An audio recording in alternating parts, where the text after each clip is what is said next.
shortstop, number 1, Jose Venecia. Catching, number 9, Justin Mara. Batting third at first base, number 5, Jordan Casaldo. Batting fourth to designated hitter, number 11, Garrett Takamatsu. Batting fifth to third base, number 17, Jonathan Salazzo. Batting sixth to second baseman, number 6, Dan Mara. In left field, batting seventh, number 21, Yoshi Ishihara. Batting eighth to center fielder, number 18, James Dutton. In right field, batting ninth, number 44, Robin Fox. Pitching tonight for the Toronto Maple Leafs, number 24, Julian Valdez. And now, the starting lineup for your Barrie Baycats, managed by Josh Matlow.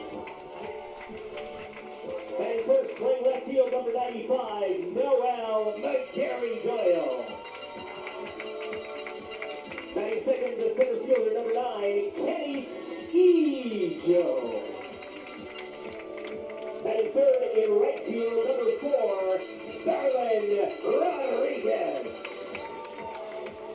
Batting fourth, the designated hitter, number 27, Ryan Brio. Batting fifth, the second baseman, number 7, Royce Ando. Batting sixth, at first base, number 55, Hayden Jaco. Batting seventh, at third base, number 26, Adam Odd. Batting eighth, the catcher, number 5, Josh Cote. And batting ninth, at shortstop, number 3, Carson Hern. Pitching tonight for your Baycats, number 22, Jeffrey Nunez.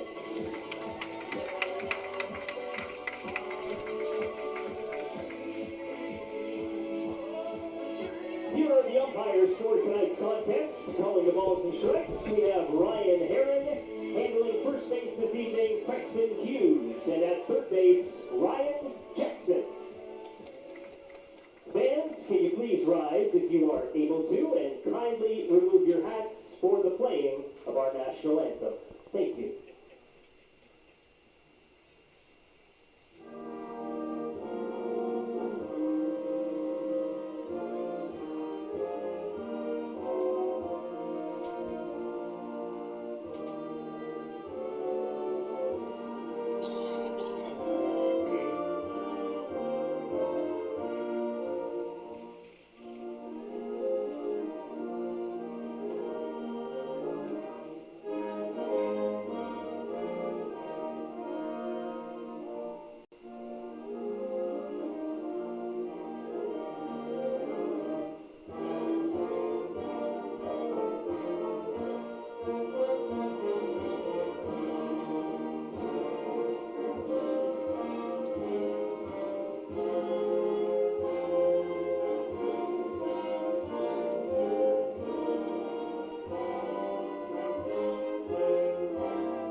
Throwing out tonight's first pitch is IBA International and Canadian boxing champion 11-0 as a professional and fighting for the IBO America's title here in Barrie, Ontario, July 8th at the Saddler Arena. You can get your tickets live on ticketpro.ca. From Barrie, Ontario, please welcome Mark Smithers.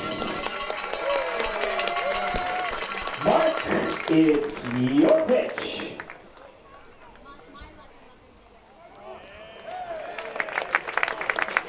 Live Live from Vintage Throne Stadium in the township of Springwater, it's Inter-County Baseball. Tonight, Highway 400 rivals square off. The Toronto Maple Leafs make their second visit of the season to do battle against the hometown Barrie Baycats. Hello again, everyone. I'm Ben Davy, along with Patrick Melbourne, Julius, Hern, and the rest of our Baycats TV crew. Welcome to the broadcast. Baycats have their longest win streak of the season coming into tonight. 5 straight wins, beating Kitchener, Brantford, Hamilton, London, and Guelph.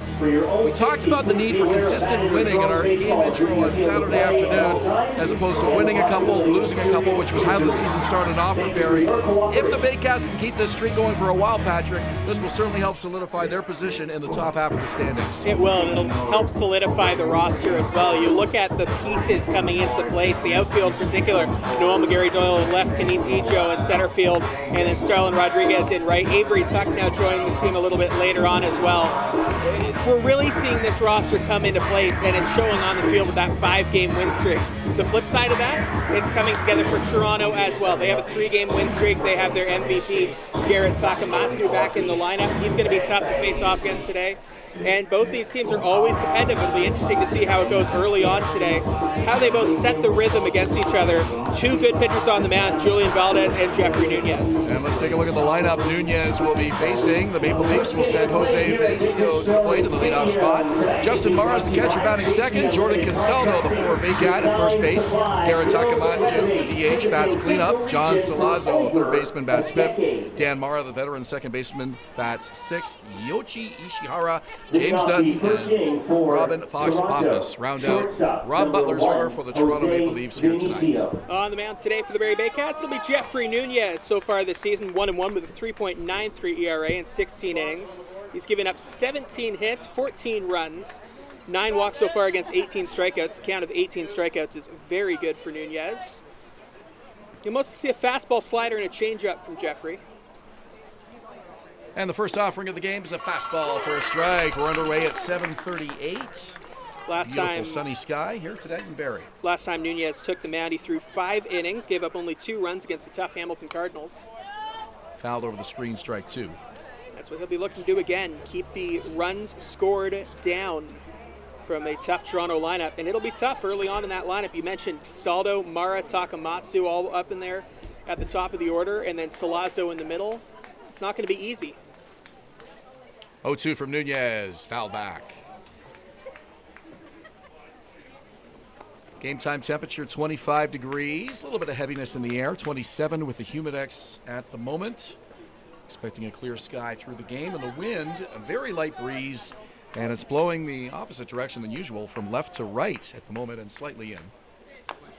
Chopped on the ground, foul, and staying alive is leadoff man Jose Vinicio. That'll benefit the right-handed hitters who can get into balls going to right field. It feels like lately we've seen more home runs to right field in general, even against the wind. The wind going out that direction will help in the power to the righty hitters. No balls and 2 strikes to Vinicio. Waggles the bat as Nunez steps off, looks in for the sign. Rocks into the full windup, and here's the 0-2 pitch. Fouled again. Good at bat here for Vinicio. Staying alive at 0-2. When Nunez is on, you'll see mostly soft contact around him. He's a guy who's not afraid to pitch inside the zone and trust his defense a little bit. Opponent batting average is usually low in his good starts. When he runs into trouble, it's more the defense not helping him out sometimes, or him just allowing soft contact over and over again. It's not really power that is one of the problems for Nunez. To first base, that's Hayden Jaco with a flip up high for Nunez. Makes the catch. 1 out of the inning as we give you the defense for the Baycats tonight behind Jeffrey Nunez. Let's do it. Noel McGarry-Doyle is in left, Kenise Ejo is in center field, and Starlin Rodriguez is in right. You got good speed around the board, but Noel McGarry-Doyle has excellent speed. In the infield, on the left side of the infield, it's Carson Burns at shortstop, Adam Ott at third. On the right side, Roy Sando, the good defender, at second base. Hayden Jaco making one of his first starts of the season defensively as he's returning from a knee injury. He's at first base. Josh Coetzee behind the plate for Jeffrey Nunez. This is Justin Mara, takes a fastball for a strike. And the huge news this week that came off the wire, the Baycats confirmed that Avery Tuck, the outfielder who was here prior to this season with the Baycats, is going to be joining the team in about a week. As Mara rocks this one to right field, hit pretty deep. Over the right field wall and gone, a solo shot. And Mara puts Toronto up 1-0. Well, this time it's a lefty hitter taking advantage of the wind a little bit, but I think that probably would have been gone even without the wind. He just got all of it. And like we mentioned, that's not usually a problem for Jeffrey Nunez. He can pitch in the zone without giving up too many home runs, but that one was hit very, very well. And the Leafs take an early 1-0 lead First off that. baseman number 5, Jordan Castaldo. High fives at the Toronto dugout for Justin Mara as he circles the bases and puts the Leafs on top 1-0 here in the top of the first inning of this ball game.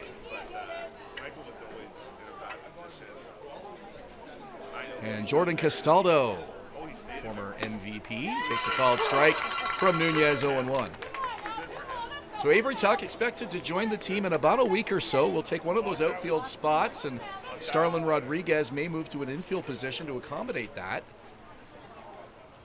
That would be my assumption as well. Josh Matlow not confirming a fixed position for him at this time necessarily, but certainly Rodriguez's bat will stay in the lineup one way or another. You'd think somewhere around shortstop would probably be the most likely spot for Starlin. We've already seen him there a couple of times this year. A high fly ball. Right fielder Rodriguez in, and he makes it for the catch. 2 out here on the top of the first. That was the 5th home run of the season, by the way, for Justin Mara. He hit 11 last season, and then he hit 6 in the playoffs. 11, Granted, Christy Pitts, more hitter-friendly for home runs than other parks in the IBL, but still, Mara's got big power, and they need to keep an eye on that next time he comes up as well. This is Garrett Takamatsu rejoining the Maple Leafs, and he's in the DH spot here tonight. Called strike to start him off. Nunez doing a good job getting ahead here.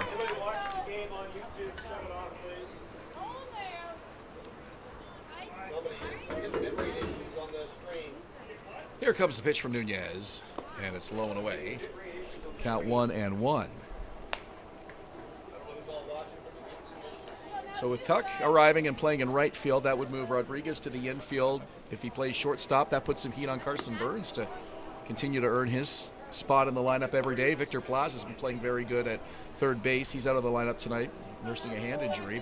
And that's all not mentioning Owen Jansen. When he comes back 100%, he'll have a spot in the lineup. He was an all-star last year. Going to be some good competition, and that's what the manager likes. Good problems to have.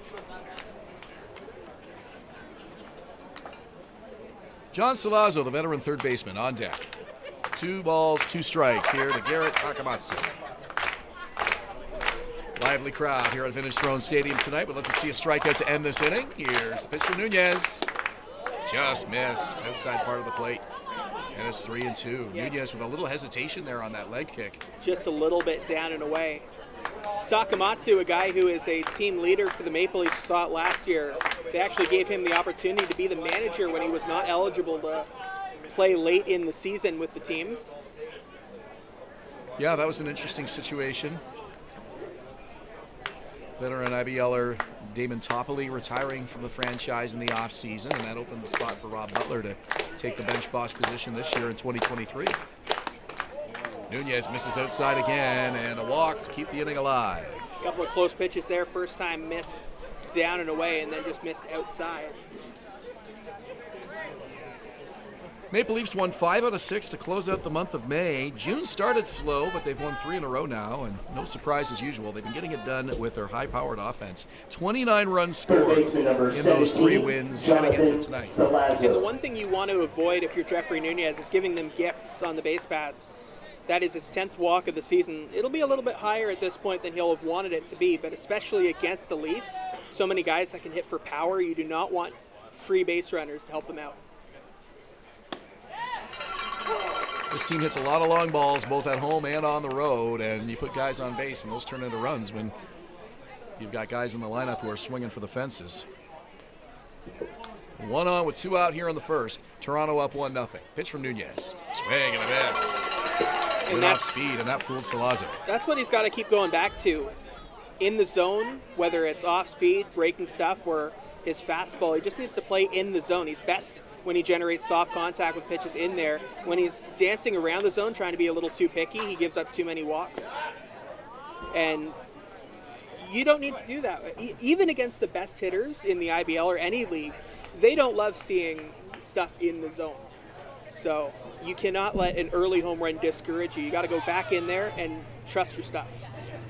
Nunez takes a look at Takamatsu. Another 2-strike count here with 2 outs in the first. Pitch from Nunez.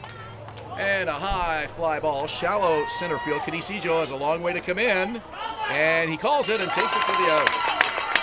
So the Maple Leafs strand a runner after the long ball by Justin Morrow to put Toronto up by a run. It's 1-0 Toronto. Baycats coming to bat. You're watching Baycats TV and Rogers TV in Barrie. 1 run on 1 hit, no errors, and 1 left on base.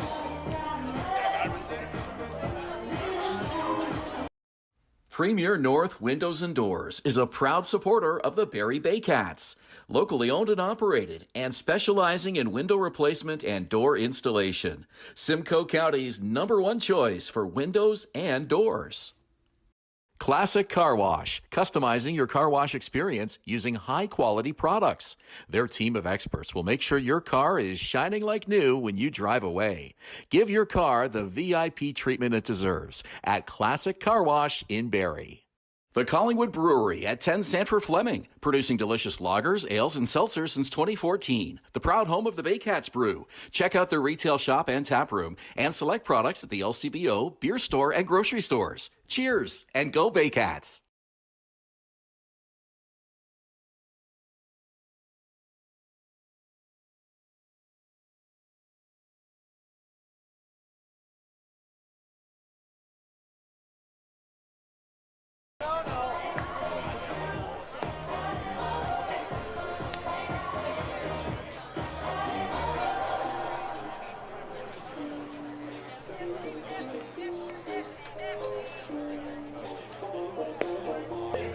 Welcome back. First inning brought to you by JC Unlimited Contracting. Design, supply, build, renovate, servicing Simcoe region for over a decade. Josh Matlow's lineup tonight features Noel McGarry-Doyle in the leadoff spot in left field. Kinesijo in center, bats second. Starlin Rodriguez in right field, batting third. Ryan Rio in the cleanup spot, DHing. Roy Sando returns. He's at second base tonight, batting fifth.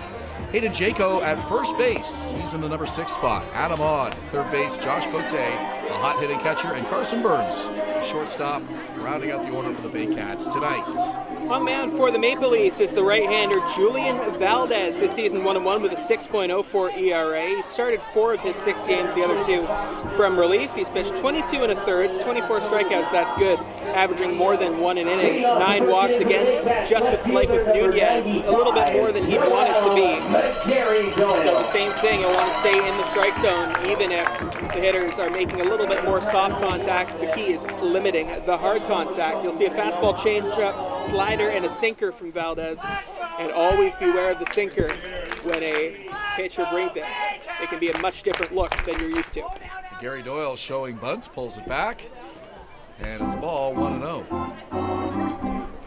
Baycats have seen Valdez. He came on in relief of Zach Sloan here when the Maple Leafs were here in Barrie for the season opener last month. Their first relief pitcher of the night. And he gets the start here tonight for Rob Butler. A called strike. Gary Doyle showing bunt again. 2 straight pitches to start off this at bat. Valdez is from Santo Domingo in the Dominican Republic. Stands at 6'2" on the mound, so he's a tall righty. Pitch on the way. Inside as he steps back from it, 2-1. The last 2 times out have not gone well for Valdez. He made the start in Hamilton, gave up 7 runs in 5 innings, and then in London went 2 innings, gave up another 2 runs. So he is not on a hot streak right now. Baycats will try to take advantage of that.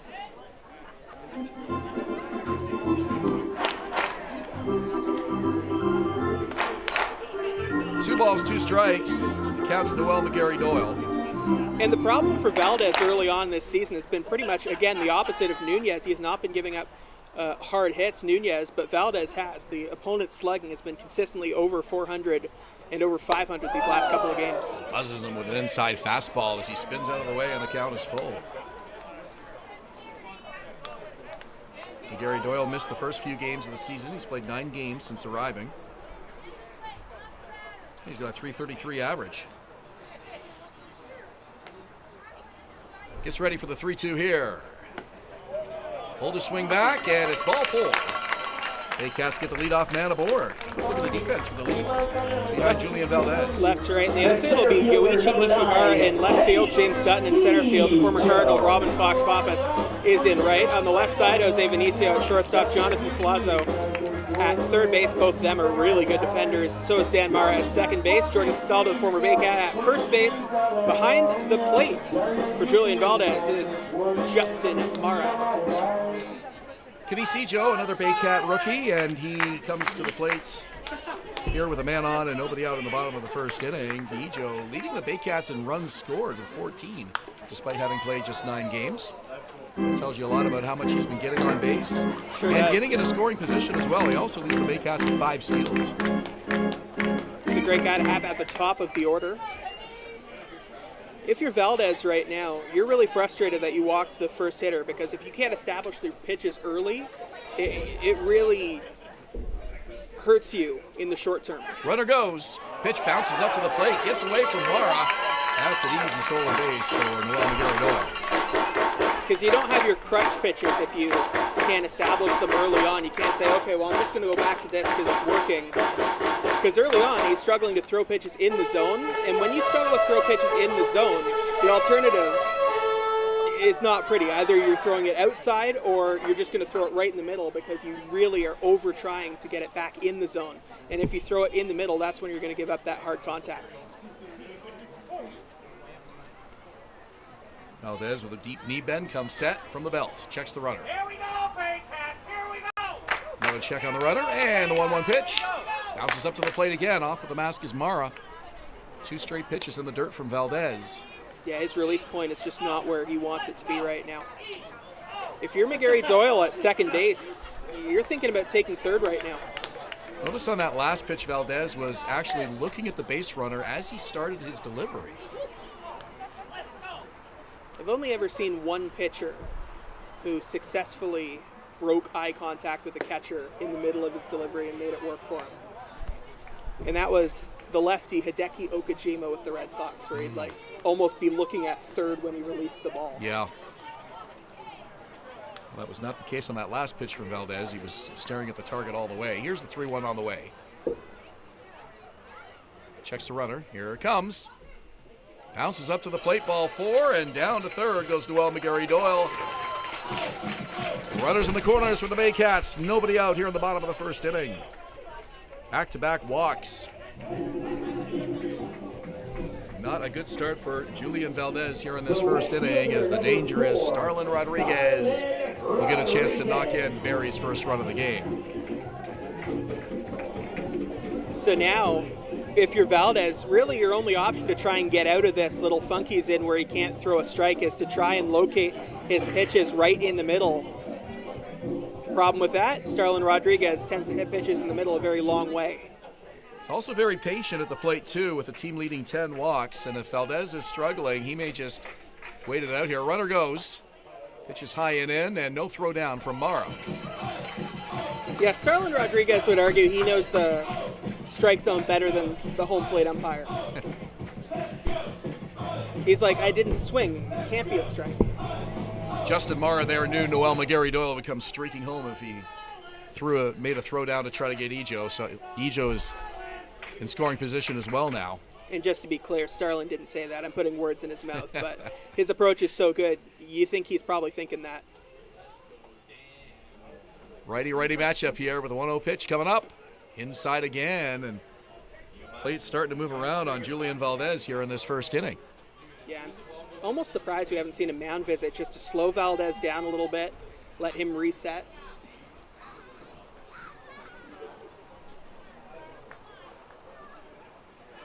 Looks in for the sign. The leg kick and the 2-0. Outside, ball 3. Next pitch will be the 15th pitch of the game already for Valdez. Potential bases loaded situation for the man on deck. That's Ryan Rio. Valdez has to find the plate here. Rodriguez knows he'll see something good. Here comes the 3-0 pitch. Called strike, and Rodriguez taking all the way. That's a good take. If you swing at that, you're probably going to get jammed. Hard to get good contact of a ball that far inside. Starlin's got good speed though, and with the runner at second instead of first now, that did take away the double play opportunity, at least traditionally.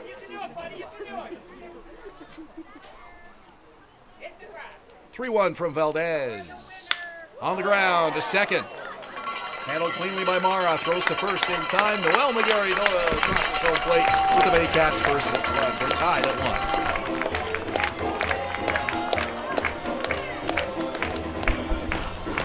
It's a tropical night at the ballpark tonight, as you can hear from the music from Ryan Rio. Everybody here wearing leis, which they got from, or courtesy of Expedia Cruises in Barrie.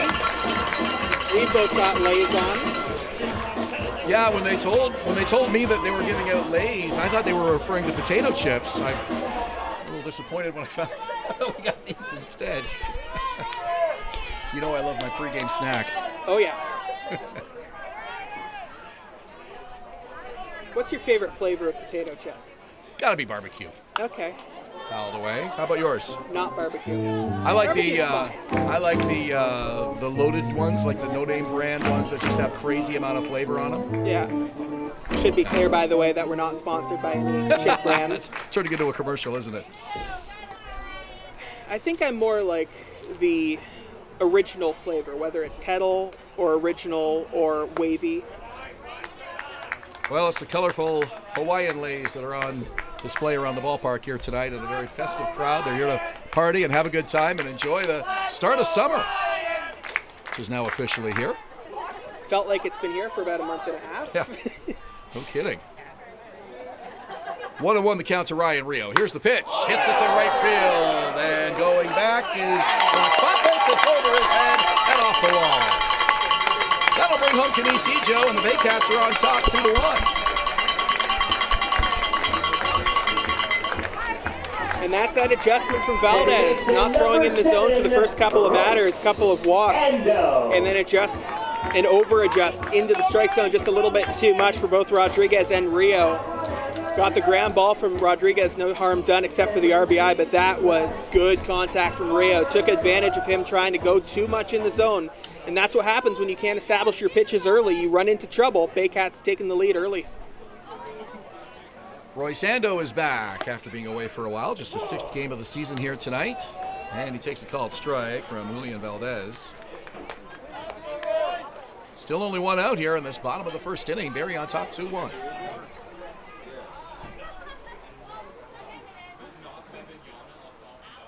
Inside, 1-1. This inning started with back-to-back walks. Noel McGarry Doyle and Canisijo setting the table for a RBI ground up by Starlin Rodriguez and an RBI single by Ryan Rio. Ando may have only played 5 games, but he's second in the team on the team in batting average so far with a .409. Just foul down the line. Castaldo to glove it in foul territory. Count is 1-2. Yeah, some really impressive batting averages in this Baycat lineup tonight. Ando is one of them. Rookie catcher Josh Cote, potential Rookie of the Year candidate, in the number 8 spot tonight. He's leading the way at a .419 average through 13 games. He has been impressive. He's 19 years old. We'll see him in the bottom half of the order tonight. 2 balls and 2 strikes here to Roy Sando, number 5 hitter. By the way, we'll keep you updated throughout the night on the out-of-town scoreboard. Only one other score in the league right now. 3 games going on. Kitchener has taken a 4-0 lead over the London Majors. Majors' tough start to the season is continuing so far. They're only 4-8. Fouled over the screen. Count holds 2-2. Yeah, the defending IBL champs, back-to-back IBL champs, really slow out of the gate this year. Good group of veterans returning, but that roster has undergone a lot of changes as well. Kitchener adding some big bats as well. And then the other piece of IBL news today, other than the Baycats news with Avery Tuck, is that the Royals have re-signed Malik Collymore. Called strike. Ando frozen on that one. Big strikeout for Julian Valdez as there's 2 away. First baseman number 55, Hayden Jacob. And here's a guy with an IBL championship ring, Hayden Jacob, who played on those London Majors. He was on that 2021 team. 2021, yes. It's interesting, the Majors have had 3 catchers in the last 3 years. They had Jaco in 2021, and then last year they had Robert Mullen, had a championship team with him behind the plate, and then this year they found another really good catcher in Eduardo Diolio. Pretty big shoes to fill, but he's really stepped up big time so far. Called strike here to Jaco. Jaco at first base tonight for the Baycats, does a lot of catching as well. By the way, Josh Cote has been behind the plate this year for the Baycats. It's going to be hard to get into the lineup behind the plate. This one hit to straightaway right field. Robin Fox-Pappas has to come over, and that one got over his glove. They're going to put the stop sign up third. Rio will hold up. They're going to call that a hit all the way. I don't know about that one. Robin Fox-Pappas under it. He had it pretty And now much they've all the changed- way. I think it should be an error, and it is changed to an error. It's a hit The third originally. baseman, number 26. Yeah, he was in the right spot to catch it and just could not make the play. The wind not really a factor right now in the outfield. We mentioned there is a very, very light breeze blowing from left to right, the opposite direction from which the wind usually blows here at Vintage Throne Stadium, but I don't think the wind had much to do with that. I think he just misplayed it. Just one more note on the out-of-town scores and players who have done well so far this season. How about the shortstop for the Kitchener Panthers, Raul Gonzalez, so far this year, hitting over 465 at-bats. He has just been a big surprise for everybody outside Kitchener. Kitchener might have seen it coming. He's also got 6 home runs this year. Really impressive guy. He will be an MVP candidate for sure if he keeps that up in the second half. Very impressive player. Adam Odd looking to get the hot bat going here for the Baycats. That's with 2 in scoring position and 2 out. Odd's average .238 coming into tonight, and he hits this one to left center field. It's up, and it is off the wall. 2 runs to the score. Barrie's on top, 4-1.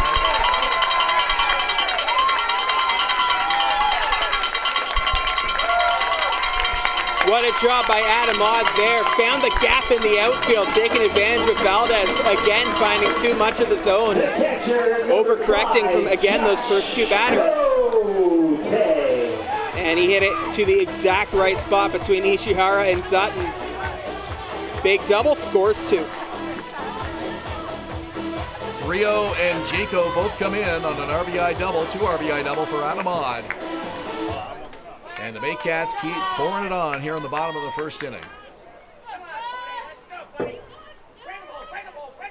Josh Cote for the first time tonight. Takes the first pitch, it's a called strike. And Valdez has now given up 13 runs in his last 8 innings, or 7 2/3 to be exact.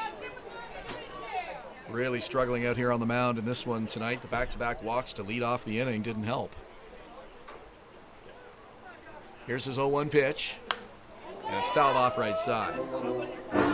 Second of 6 regular season matchups for these clubs. We mentioned the Baycats won their season opener against these Maple Leafs here at home by a score of 11-10. They had to do that in come-from-behind fashion in the 9th inning, but pulled it off for a thrilling walk-off victory here in front of the home fans. And it should be the 3rd matchup, but the second one was postponed in Toronto due to unplayable field conditions.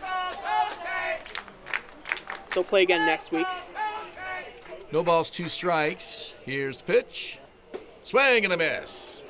Cote down with a hard swing, and down go the Baycats. They send 8 to the plate. They score 4 and lead by 3 through an inning here at Vintage Throne Stadium. You're watching Baycats TV and Rogers TV in Barrie.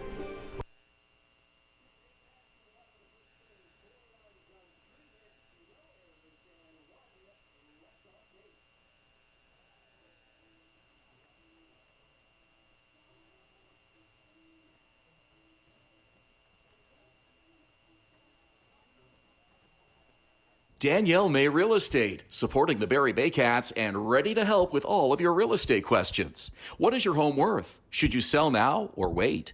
Danielle is dedicated to your success. The next time you think real estate, think Danielle May.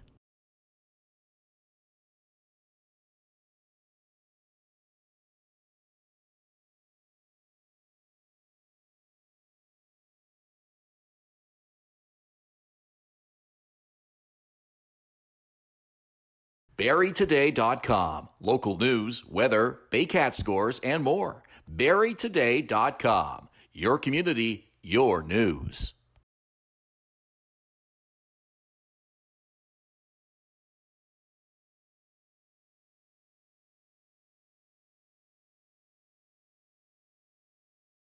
First inning prize is going to ticket number 225833.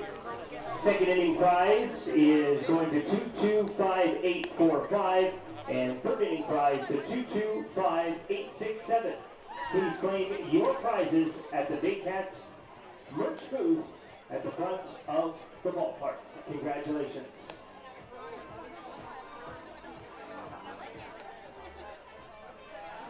Second inning of play being brought to you by Winging It Restaurants, the great taste of adventure.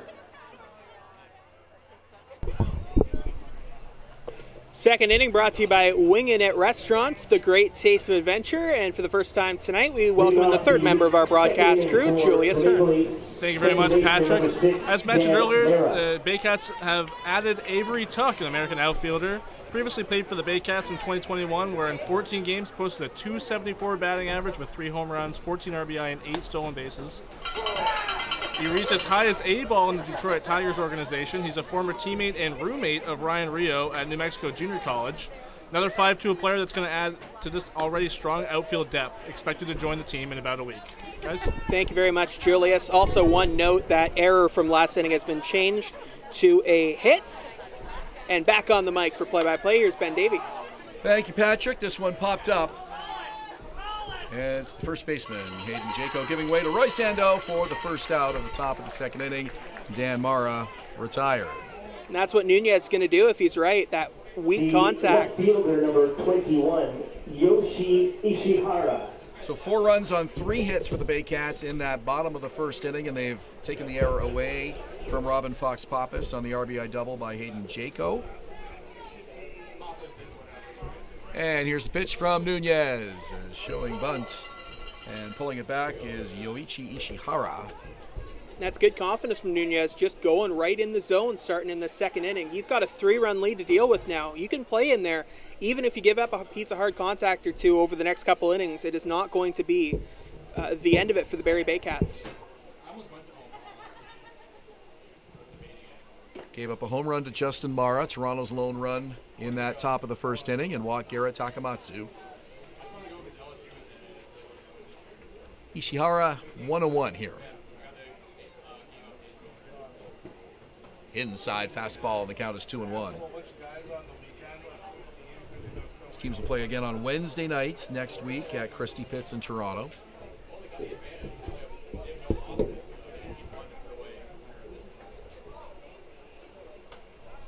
Fouled over the screen. Barrie has a rare Monday night game next week in Kitchener. That's a makeup from the June 11th rainout. Then they go to Toronto for that game on Wednesday at Christie Pitts. Welland again on Canada Day. That's on Saturday. And then our next broadcast from here isn't until a week Sunday. That's July the 2nd, the Canada Day long weekend. Kitchener will be here for a 3:05 game. So 4 straight road games for the Baycats after tonight. 2 of them in Welland. Ishihara down on strikes. 2 quick ones here for Jeffrey Nunez. Great pitch there from Nunez again, right in the strike zone. Love to see it. Confidence early on in this game. 18, James Dutton. Maple Leafs travel to Brantford Saturday for their next game at 8 o'clock.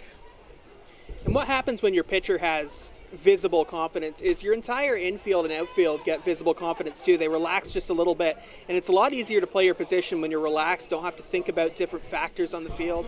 When your pitcher is tense, then everybody else gets tense too, and it's a lot easier to make mistakes.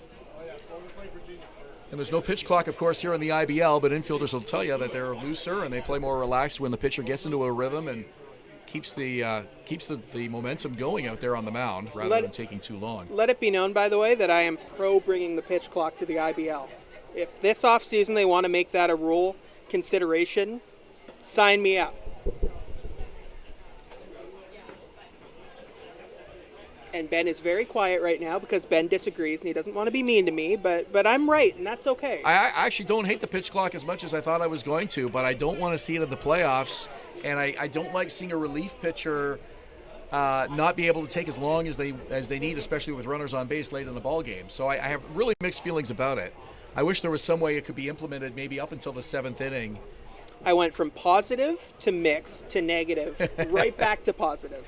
After all the pitchers in Major League Baseball got adjusted to it and used to it, it has been a much, much nicer experience to watch. Yeah, it's a lot more fun watching a game that's 2.5 hours than 3 hours. Or 5. I've watched 5-hour games on a consistent basis before. Yep. It gets rough. 3-2 the count here to James Dutton, and he steps out. And baseball's never been a culture where 4 or 5 inning games, long games are expected, like cricket, where everybody knows what they're getting into.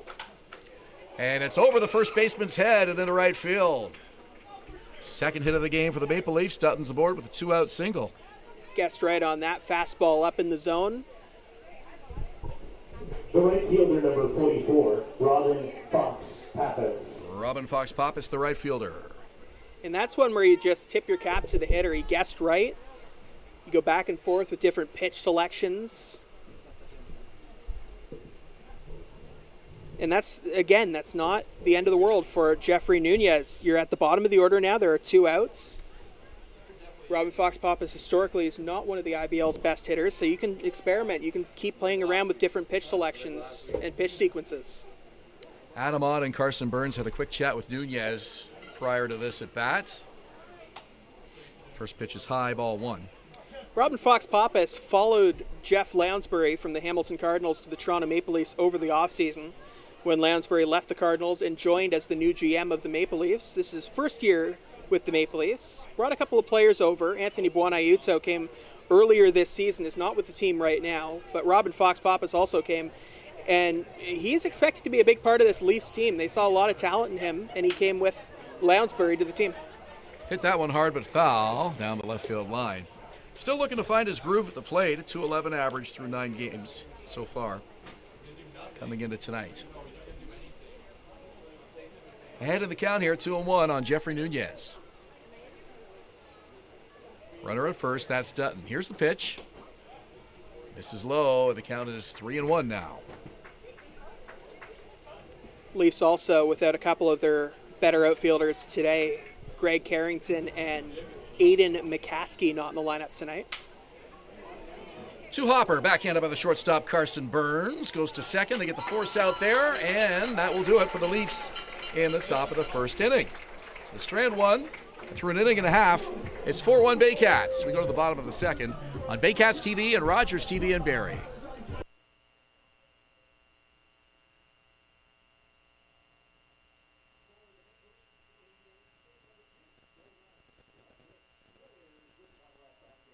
We be disturbing the peace. Working, we serving the streets. About to go ain't going beast. Bang, bang, leave you sleep. Carrington comes in, and the Hard body, and that's the score is James Anderson, and the Baycats win. Join us this summer at the Baycats Summer Baseball Camp.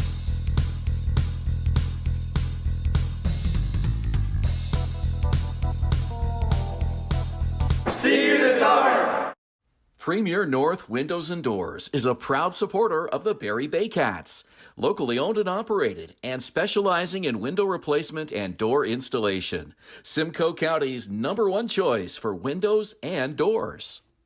Classic Car Wash, customizing your car wash experience using high-quality products. Their team of experts will make sure your car is shining like new when you drive away. Give your car the VIP treatment it deserves at Classic Car Wash in Barrie.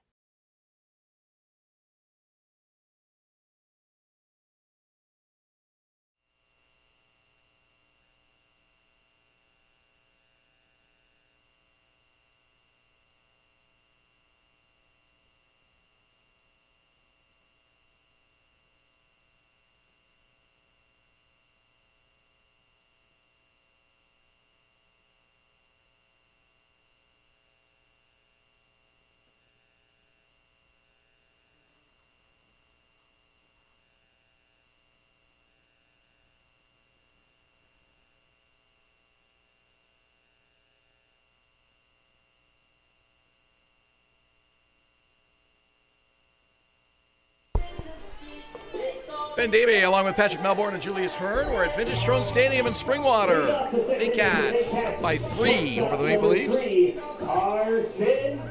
Carson Burns, the lone Baycat, yet to have a plate appearance tonight, and he will lead it off here on the bottom of the second inning.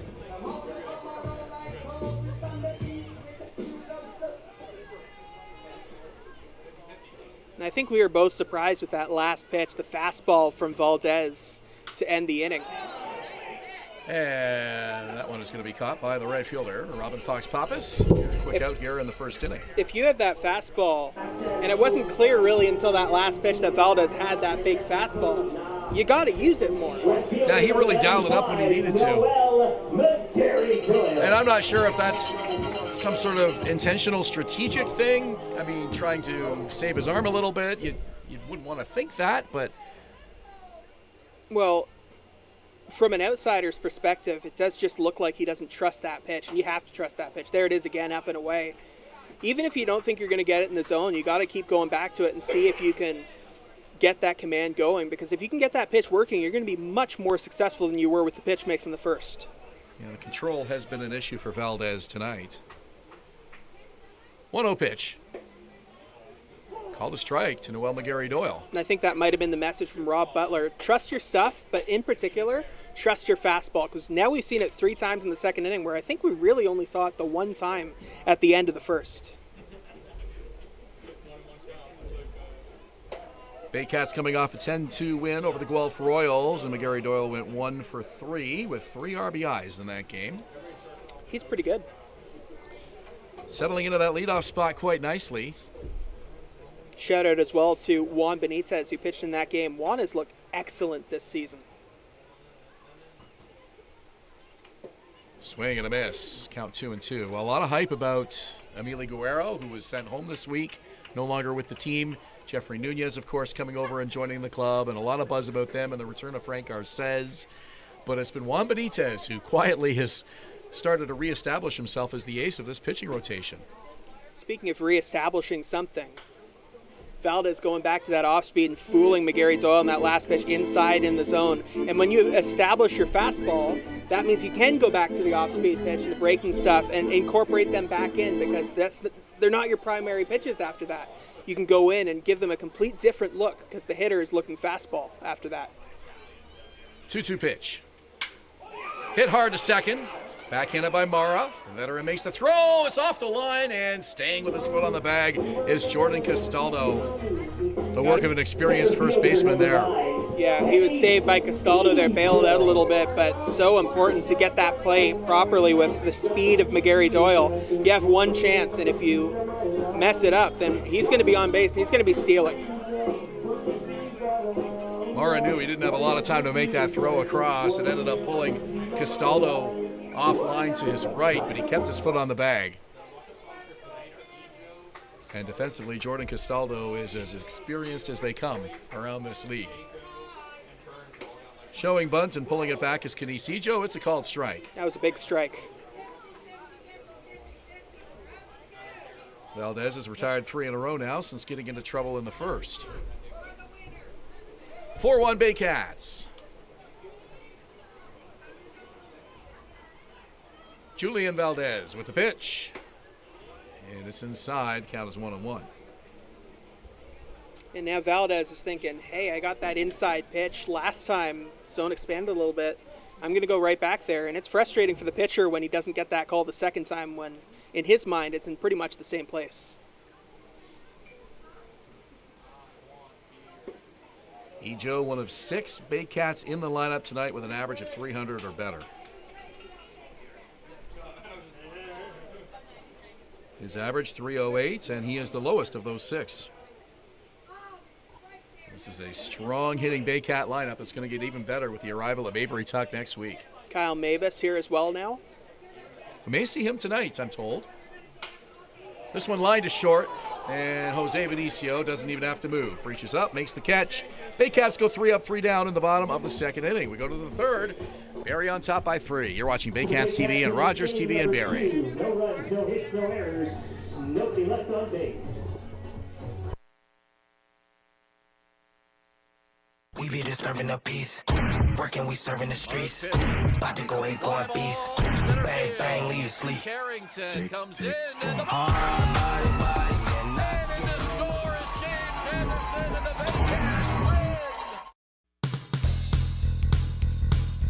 win. Join us this summer at the Baycats Summer Baseball Camp.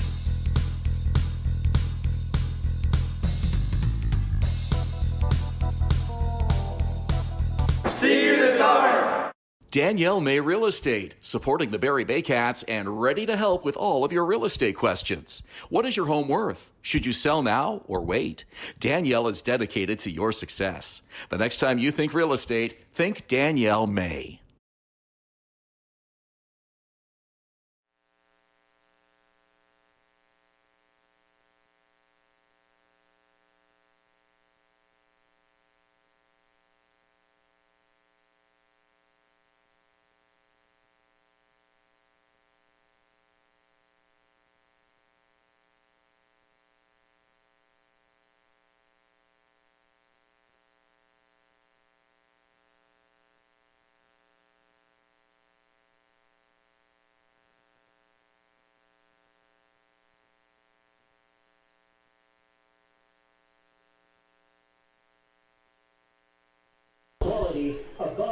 Third inning at Vintage Throne Stadium. It's the Baycats on top of Toronto 4-1.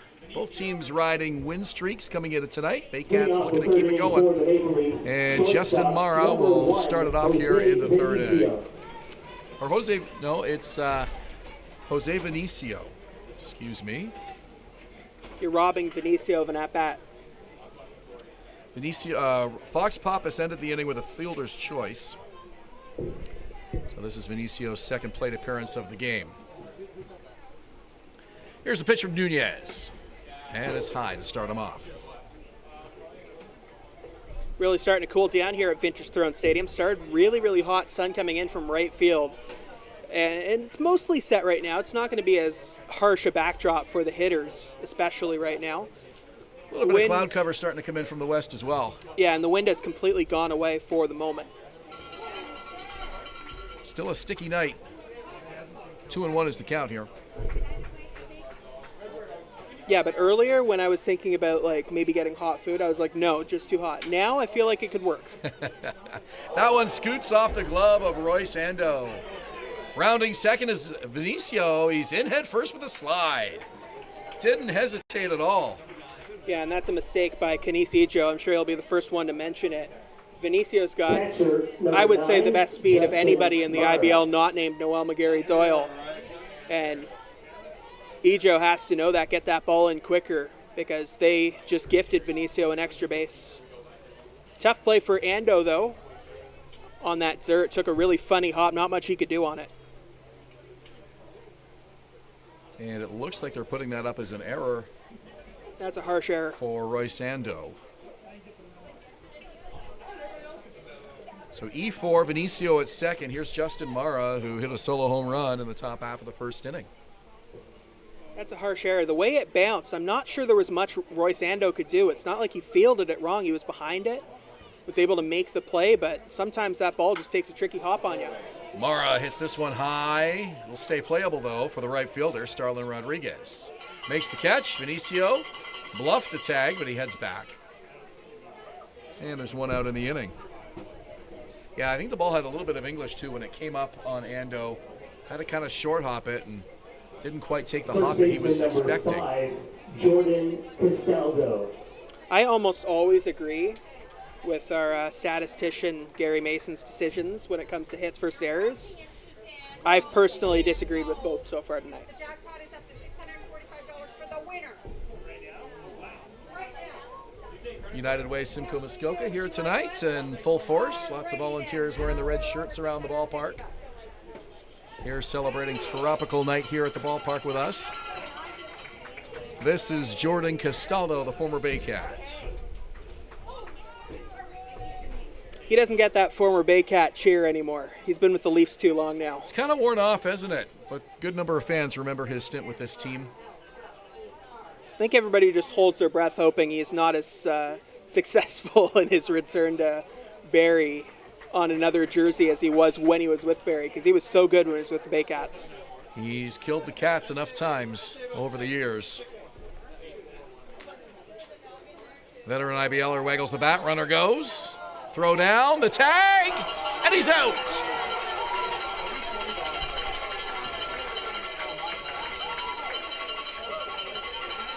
Great job by Cote behind the plate. Judged it perfectly. Baycats stayed calm. They did not let Venicio's good speed overwhelm them. Pop time was good. Got to third base in plenty of time. Applied the tag nicely at third, did Adam Odd. Well done by the whole team.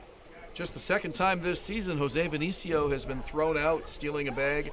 He has 10 steals to lead the Maple Leafs coming into tonight. I'm not kidding. I believe he's the second fastest runner in the entire league behind McGarry Doyle, and that's some pretty high praise. There's some fast runners in this league. It is hard to get Venicio out in the base pass, and Josh Cote and Adam Odd just made it look easy. Cote has impressed everybody at the ballpark all year on both sides of the plate. Off speed, and that one misses inside. The count is 1-2 to Jordan Castaldo. And it's one thing to have a 19-year-old catcher who has a lot of pop in the back, gets on base a lot. That's really, really good, because a lot of catchers just are not the strongest hitters because it's such a tough position to focus on both.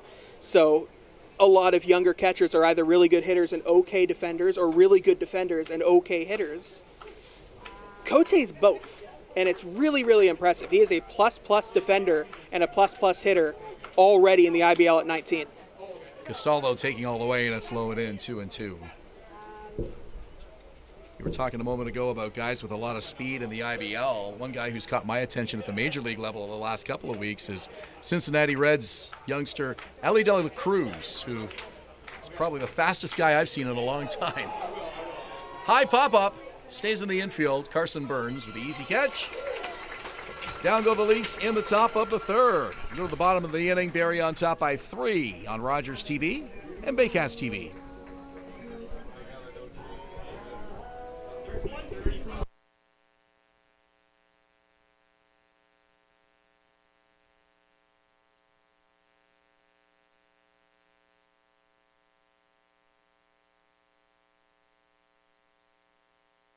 The Collingwood Brewery at 10 Sanford Fleming, producing delicious lagers, ales, and seltzers since 2014. The proud home of the Baycats Brew. Check out their retail shop and tap room, and select products at the LCBO, beer store, and grocery stores. Cheers, and go Baycats!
BarrieToday.com. Local news, weather, Baycat scores, and more.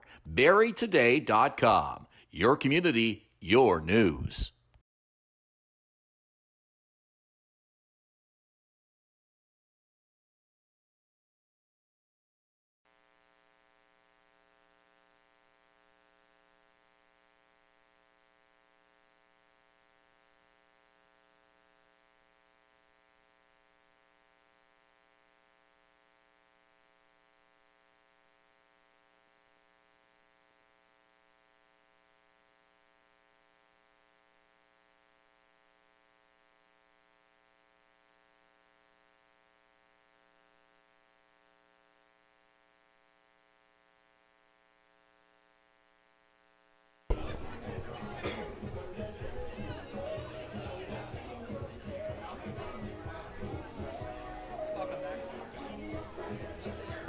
Jeffrey Nunez looking incredible on the mound so far for the Barrie Baycats. A little bit of a hiccup in the top of the first, but since then, scoreless 2 straight 1-2-3 innings. 65 pitches so far for Nunez. Now his counterpart, Julian Valdez, takes the mound once again.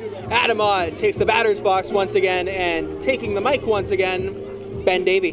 Thank you, Patrick. Zach Sloan in the Toronto bullpen, not throwing, but appearing to do some pre-warm-up stretches down there. We'll keep an eye on that for you. That would be interesting. Sloan, of course, was the opening day starter here last month. Last time the Baycats saw the Leafs here at Vintage Throne Stadium, and it was Valdez that came on in relief of Sloan, as Odd hits that one to right field for a base hit.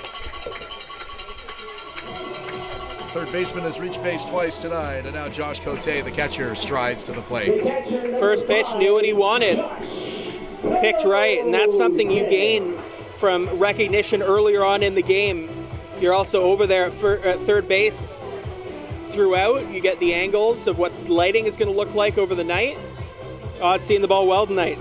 Double in the first, single in the fourth. And Sloan is now throwing in that Toronto bullpen. So a 1 on with nobody out here in the fourth inning. And first pitch swinging is Josh Cote. Throwback Thursday here tonight at the ballpark. Barrie Baycats wearing the vintage red uniforms here at home on Thursdays throughout the 2023 season.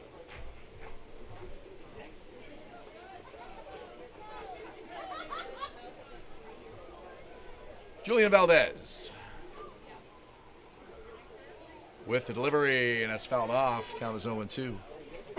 Cote's been just a bit early on a couple of those swings so far today.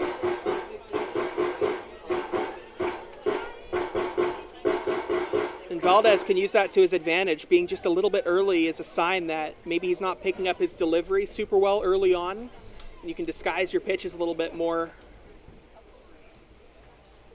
Keep them hidden early on in the game.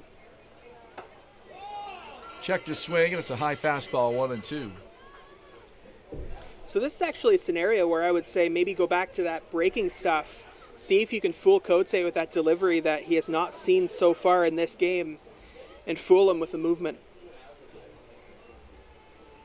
Cote will be looking to counter that. Odd, couple steps off the bag at first, being held on by Jordan Castaldo. Valdez gets the sign, the leg kick, the 1-2, and it's low. Count is 2 balls and 2 strikes. See, with a fastball like that, not only are you giving up a free ball, you're also giving a free look at that delivery. Cote getting more and more familiar, and that was a non-competitive pitch. He knew right off the hand that that was going to be down and away. So advantage goes to the hitter after a pitch like that.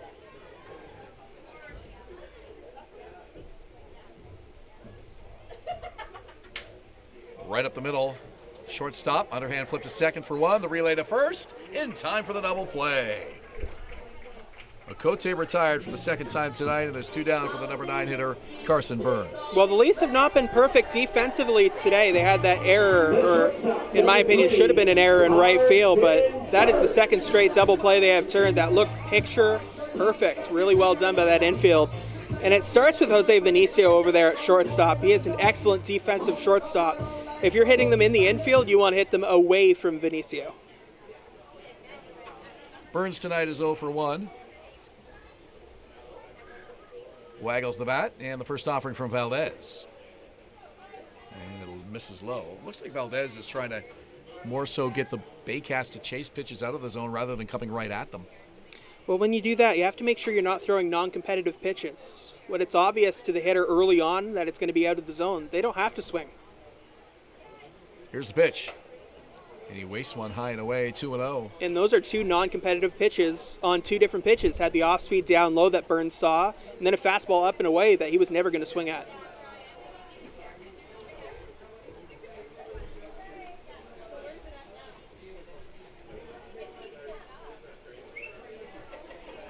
Pitch on the way to Burns, and he hits a high pop-up, shallow outfield. It's going to be the shortstop on the outfield grass, Jose Vinicio, making the catch for the out. Baycats retired in the 4th inning. We go to the 5th with Patrick to call it for you. It's the Baycats 5, the Maple Leafs 1. You're watching Rogers TV in Barrie and Baycats TV. We be disturbing the peace. Working, we serving the streets. About to go 8 going beast. Bang, bang, leave you sleep. Carrington comes in, and the Hard body, and let's get it. score is James Henderson, and the Baycats win. Join us this summer at the Baycats Summer Baseball Camp.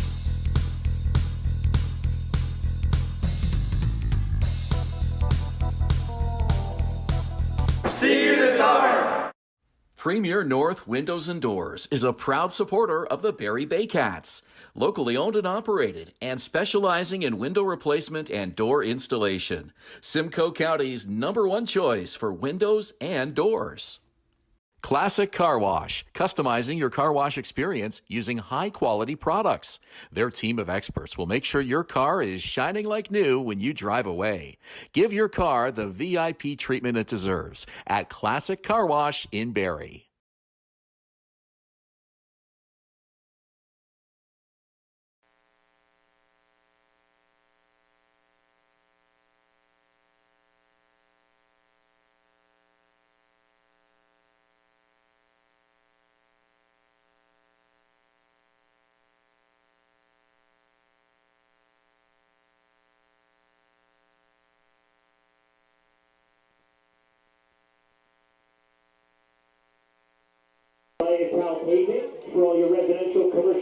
Welcome back to Baycats TV here in the top of the 5th inning. Patrick Melbourne, Ben Davy with you. Julius Hern as well. We'll hear from him in the 6th inning. Back on the mound, Jeffrey Nunez. He has been fantastic so far today. In the 5th, he'll be facing off against the outfield for the Maple Leafs, left fielder Yoichi Ishihara, and then the center fielder James Sutton, and the right fielder Robin Fox-Pappas. It's also the bottom of the order. First pitch is up high for a strike, 1-0. Ishihara struck out in the 2nd inning. And he hits that one to left. High, but not super deep. McGarry Doyle moving over. He's under it. Back at the warning track, and he makes the catch. 1 away. A little bit of humidity in the park here tonight. That might have held the ball up just a little bit on Ishihara, who made good contact on that, gave it a ride, but it stayed up. I think perhaps just got a little bit under it. So here's James Dutton. He singled in the 2nd and then was forced out on a ground out from Robin Fox-Pappas, who's on deck. Ishihara having an excellent season at the plate. Hitting .425. Dutton hitting .349. So it's actually the bottom of the order that's really been productive for the Maple Leafs. First pitch is a ball, 1-0. And that's hit right up the middle. Moving in is Icho, now moving back. He's under it, and he makes the catch, 2 away. And again, 2 quick outs for Nunez. He's had 2 straight 1-2-3 innings, looking for another one here.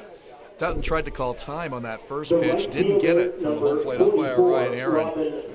Didn't matter anyways because the pitch was called a ball, but he was a little bit upset that time was not granted prior to that pitch by Nunez. Maple Leafs been upset with the home plate umpire now a couple of times between that non-hit by pitch from Takamatsu, the strike zone when it comes to Valdez inside a little bit, they were not happy with. Pitch now 1-0, the count now 1-0 after the pitch from Nunez. This is Robin Fox-Pappas. Grounded to Burns, takes a tricky hop, grabs it on a bounce, throw is high, and it sails over the head of Hayden Jaco. Fox-Pappas is safe at first, and that'll be an error for Burns. And just like in the 3rd inning, they still have potential. Well, I guess they don't have potential to face the minimum now, but no hits, just an error as the only base runner. Second error of the game for the Baycats, and Burns would love to have that one back. I'm not sure if that just slipped out of his hand, but he had all kinds of time, just ended up airmailing it, and it extends the inning here. But can't say enough about the momentum and the rhythm of Jeffrey Nunez here, who had retired 11 of 13 prior to that error on Burns, and one of those two reached on an error as well. That was the ball that Vinicio put in play on Roy Sando that took that tricky hop on him. And you know, a guy with big minor league baseball experience like Jeffrey Nunez is not going to let that rattle him, as that's grounded to the right side and through Vinicio with a base hit. And perhaps the best thing for the Baycats there is Fox Pappas being on second base, because that means Vinicio can't steal a couple of bases. Yeah, and that's where strategically, if you're a manager and you have the luxury of sort of having that so-called second leadoff man in the number 9 spot, you don't have that luxury in certain situations that you can do that. But it's nice to give that leadoff runner your leadoff man in the order, a speedy base runner in front of him in those situations. Pinch runner in for Toronto, Robin Fox Pappas has exited the game. It is David Alvarez who has come in to run at second base. We saw him warming up just a little bit earlier, so maybe he's coming in to run and then they're going to bring him in to pitch. That's up the middle. Another base hit. Second in a row, third straight base runner. Rounding third is Alvarez. He's going to come home, and it's 5-2. Well, this is exactly what you want to do if you're Toronto. This should have been a 3-up, 3-down inning, but they cash in on the error, followed up with back-to-back hits. And Alvarez scoring a big run here to make it a 3-run game. Up to third goes the speedy Vinicio. And another runner in scoring position now for the powerful left-hander Jordan Castaldo. Alvarez wearing a white helmet, unlike his teammates. So that would give you the sense that he's not a guy that's typically used in pinch running situations. Castaldo has flown out to right field and flown out to left field. Hitting .294 on the season, 15 for 51. Still looking for his first home run on the year. First pitch up and away, 1-0. Sun starting to set beyond the right field trees. Castaldo with the bat over his shoulder. And that's down by his feet, 2-0. Well, when you look at Castaldo, you can tell how seriously he takes his fitness. He's a big man, very strong arms, but not a whole lot of body fat. He's a big, strong hitter. He takes very good care of himself and has tremendous power. There's that nice sunset. Thanks to Brian Backland for getting that to us. Joseph Nardella back there in the production room as well. Getting at 3-0 to Jordan Castaldo. Trying to avoid loading the bases after what looked like it was going to be a 1-2-3 inning, if not for a throwing error from Carson Burns. Here's the 3-0. That's a strike right in the middle. Castaldo taking it all the way, 3-1.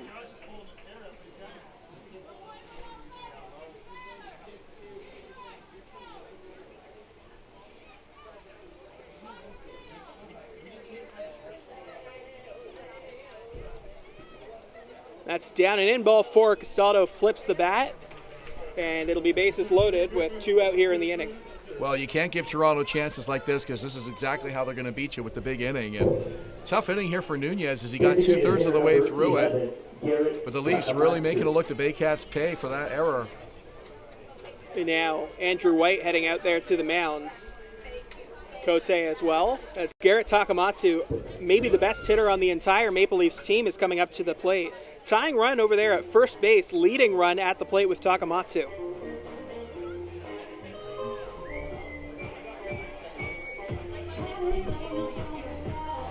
Well, Nunez looking for his second win as a Baycat, and if he can get through this 5th inning, he will be the pitcher of record here in this ball game. But big jam here with the bases loaded and the dangerous Takamatsu getting ready to come to the plate. With the Manvitza, we'll check out the out-of-town scoreboard. Everywhere has gone tied up except here. Hamilton and Welland are now tied at 3 in the pond in Welland. Kitchener and London facing off in Kitchener. That is tied at 4. So we'll update you on those throughout the evening. Andrew White heading back to the dugout. Josh Cote heading back behind the plate. And the Baycats hoping to avoid this game being tied as well. They have a 3-run lead right now, but the bases are loaded with 2 out here in the top of the 5th. Takamatsu's 0 for 1. He's also walked. There's a strike. You may remember, and this is going back to the season opener here almost a month ago now, but unearned runs were a problem for Nunez in that game as well. He pitched 2 innings of relief, allowed a run in the 4th, and then a 4-run 5th, but all 5 runs that night against him were unearned. Ryan Herron's got a big zone inside and high, but he's got a smaller zone middle and high. It's a bit of a unique look to deal with for both sides, the pitcher and the hitter. Here's the 1-1. That's popped up. Moving back. And under it is Roy Sando, makes the play, and the Baycats get out of the jam. Jeffrey Nunez says thank you very much, and Takamatsu is retired. Heading to the bottom of the 5th. You're watching Baycats TV and in Barrie on Rogers TV.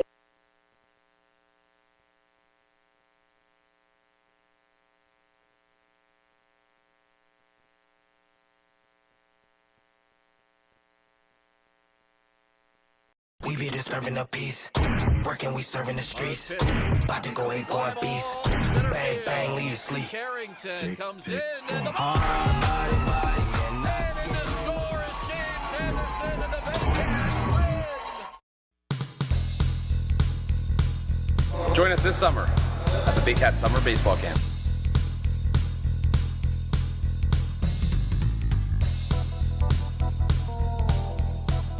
See you this summer. Danielle May Real Estate, supporting the Barrie Baycats and ready to help with all of your real estate questions. What is your home worth? Should you sell now or wait? Danielle is dedicated to your success. The next time you think real estate, think Danielle May.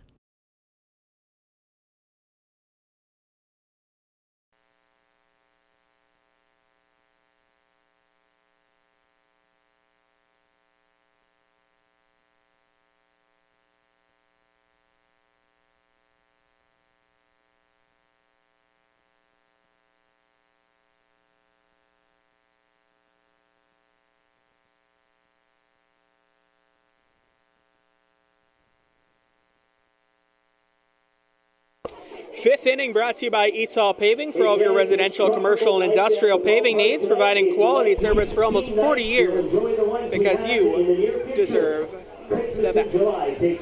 Well, the Baycats super lucky to get out of that 5th inning, allowing only 1 run. After Jeffrey Nunez retired the first 2, got 2 really quick outs. The error to Carson Burns proves costly as the Leafs follow that up with back-to-back singles, a walk to Jordan Castaldo. And the Baycats get off the field allowing just 1 run to Toronto in that 5th inning. It could have been catastrophic. We'll give Jeffrey Nunez full marks for getting that 3rd out when he needed it. Top of the order coming up for the Baycats. It'll be Noel McGarry-Doyle, then Kenise Ijo, and Starlin Rodriguez. It's funny, you never really see batting orders where all 3 outfielders are back-to-back-to-back, but both these teams have all 3 outfielders back-to-back-to-back. Leafs have it at the bottom of the order. Baycats have it at the top of the order. And it's left, center, right, exactly in that order for both of those teams. That's interesting. McGarry-Doyle takes a strike. Didn't even notice that, but you're right on both sides. Generous strike zone by the home plate umpire here tonight. Except up high. Ryan Hern has been calling them generously both ways. Up the middle for McGarry-Doyle. That'll get through off Valdez. And it's a leadoff single for Noel. Well, that took a bit of a carom off the incline of half of the mound. Nunez unable to make a play on that. Unfortunately, his middle infield wasn't behind him in place either. Valdez still in the game, by the way. We speculated that Alvarez might come in to pitch because he was warming up earlier and he came in to pinch run, but not the case right now. He comes in for Robin Fox-Pappas and is playing right field right now. So McGarry-Doyle on base to lead off the inning. He's got excellent speed and is a stolen base threat at any time. Here's Kenise Ijo, 0 for 2 today so far. Valdez comes home, runner goes, second base, in there easily. Good strong throw by Justin Mara, but Noel McGarry-Doyle was halfway to first base before Mara was even able to uncork that throw. It was a good one and it was on the mark, but McGarry-Doyle beat him clean. Pitch was a strike, by the way, to Ijo. Ijo hitting .282 on the season, 5 RBIs, still looking for that first homer. Played excellent defense so far for the Baycats.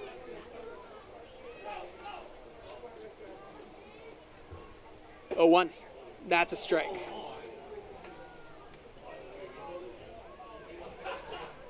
You heard the fan reaction to that. 10th game for Noel McGarry-Doyle. He now has 6 steals, including 2 tonight. Here's the 0-2.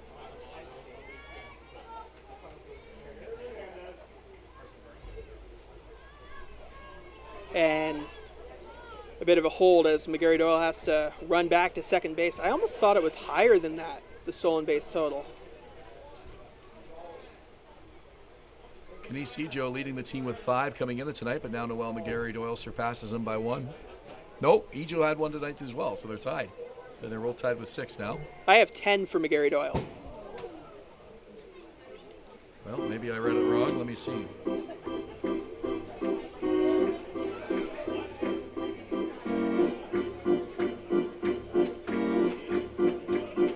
Well, on my sheets that I've printed off here, 9 games, 4 stolen bases.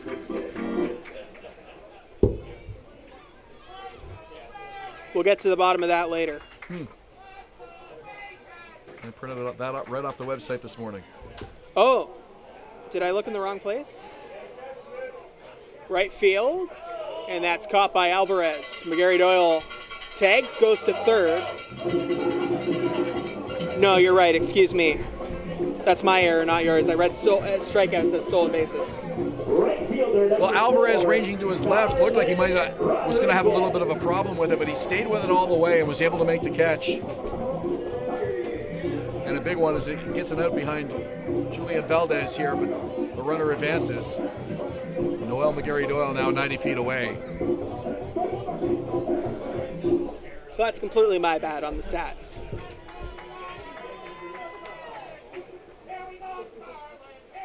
Starlin Rodriguez bats with a runner on third and 1 out. Crowd getting into it. That's down low. Evan Souls starting to warm up for the Barrie Baycats.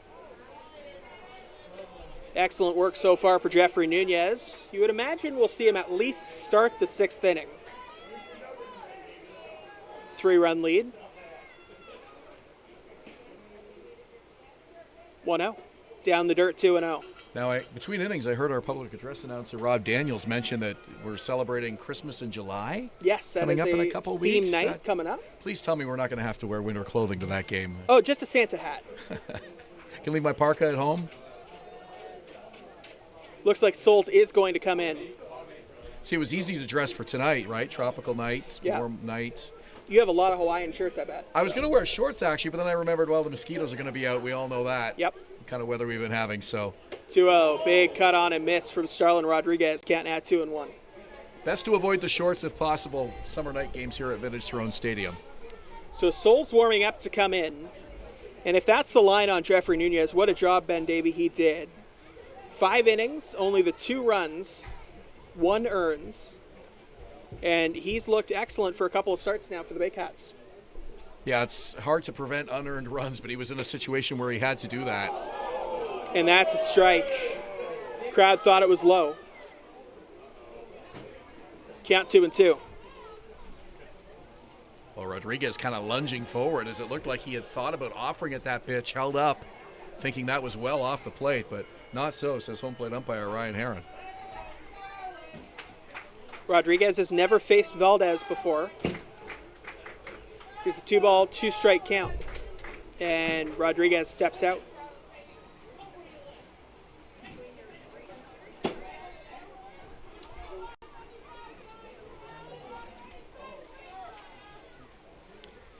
Christmas in July is Thursday, July 6th. That is the next theme night. After that, we've got Youth Sports Night at Junior Baycat Special. Then Military Night, Pride Night, Country Night, and Fan Appreciation Night to round off our theme night schedule. A little something for everyone this year. Even those who like to celebrate Christmas in the summer. We're going to have Christmas songs all night long. Who's donning the Santa outfit, I wonder? Well, you. Get you in a beard, Santa's doing play-by-play. I didn't know that was one of his talents, but he's a multi-talented man. 3-2. That's down low, ball 4. You bring some milk and cookies for me, I just may wear that Santa suit. Us talking about Santa a lot on Tropical Night is not on theme. Mad visit from the Toronto Maple Leafs. Catcher in the infield in to talk to Julian Valdez, who has not been at his sharpest tonight, but has battled through most of the big jams. A couple of big double plays for the Toronto Maple Leafs. Designated hitter number 27, Ryan Rio. Yeah, the double plays have definitely helped Valdez out this evening. He got a big one to get out of the third with a runner on and one out, and then a double play in the fourth inning after Adam Odd reached with the leadoff single. That's helped him keep his pitch count down.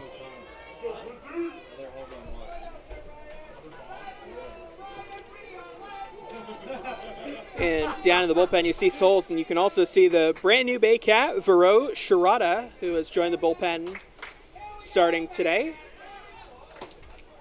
Right-hander, runner goes to second, not even closest to throw from Justin Mara. And now there are two in scoring position with only one out here in the fifth inning. Well, I'm a little surprised Noel McGarry-Doyle didn't break for home on that throw down. It was a good, strong throw by Justin Mara, but you could tell McGarry-Doyle was ready to pounce. If that ball maybe skipped away from the shortstop, he would have been ready. That said, you can't run into an out with Ryan Rio at the plate in less than 2 out. Rio has admitted that what he really loves to do is hit those runners in that hit above him in the order. Remember a couple of years ago, he was talking about having Noel and Jake Wilson ahead of him in the order. He was batting third at the time. And he loved having those two guys on because it felt like they were on base for him every single time up. Count now, 1 ball, 1 strike with 1 out here in the bottom of the fifth inning. Barrie leads 5-2. Ryan Rio facing off against Julian Valdez. Pitch from Valdez is lined to right field and down for a base hit. 1 run in, McGarry-Doyle. 2 runs in, Starlin Rodriguez. The Baycats extend their lead at 7-2. Well, Ryan Rio knowing exactly what to do in that situation, put the ball in play, found a spot right in front of the right fielder, Alvarez, and is able to dunk it in to bring home 2 very important runners and give the Baycats a nice 5-run cushion here in this fifth inning. And that will do it for Julian Valdez. 4 RBIs on the night for Ryan Rio now, and Julian Valdez lifted from the game. We'll see a new pitcher for the Maple Leafs when we come back.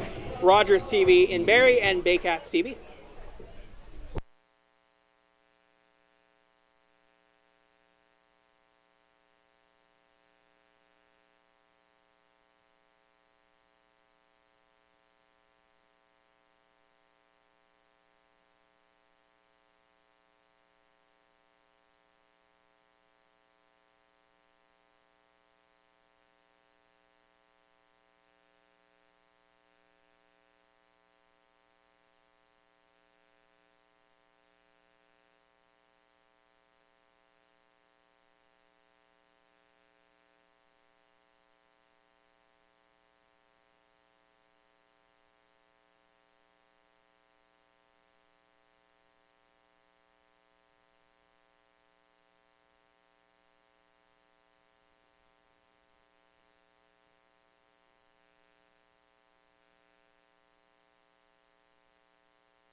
Maple Leafs go to the bullpen with Zach Sloan, the left-hander, taking the ball for Rob Butler, and he'll try to get the Maple Leafs out of this jam. Ryan Rio knocking in 2 with an RBI single to score Noel McGarry-Doyle and Starlin Rodriguez. And Sloan will try to stop the bleeding here in the bottom of the fifth inning.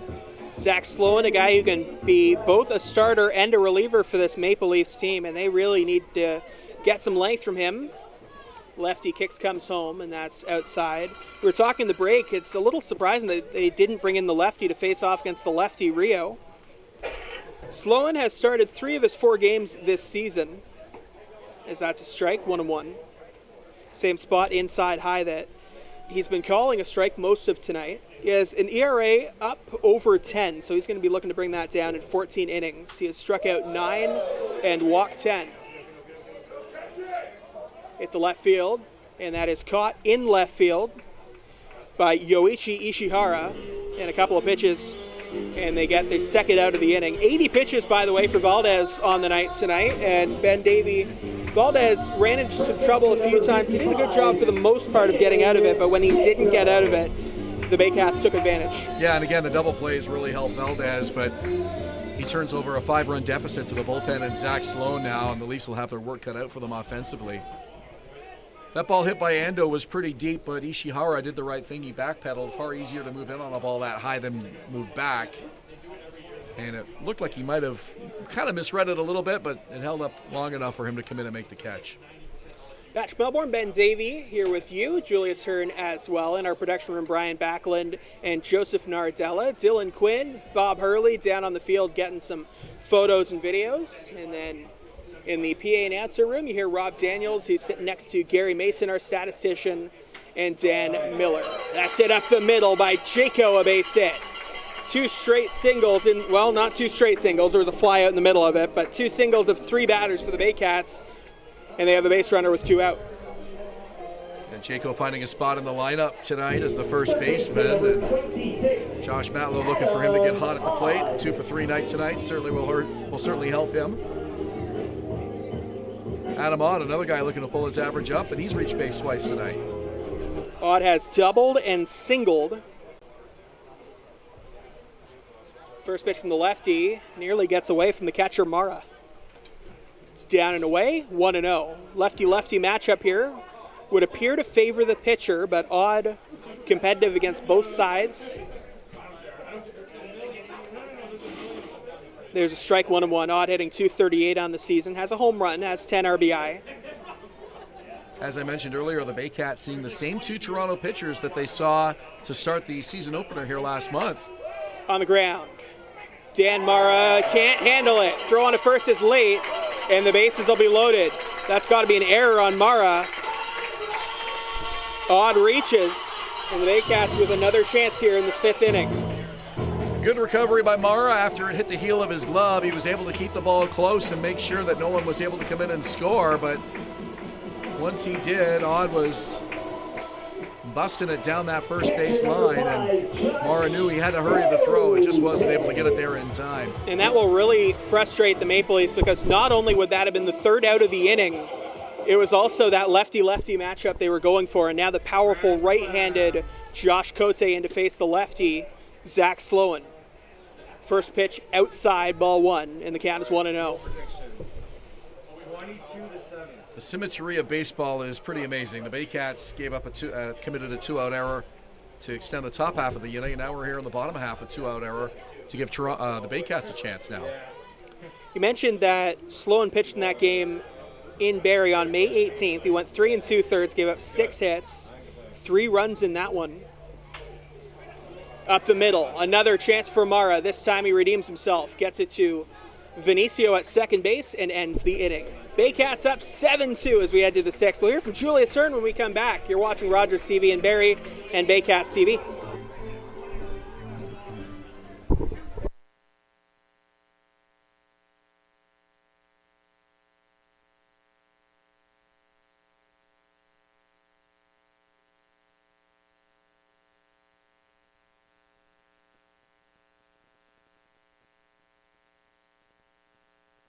The Collingwood Brewery at 10 Sanford Fleming, producing delicious lagers, ales, and seltzers since 2014. The proud home of the Baycats Brew. Check out their retail shop and tap room, and select products at the LCBO, beer store, and grocery stores. Cheers, and go Baycats!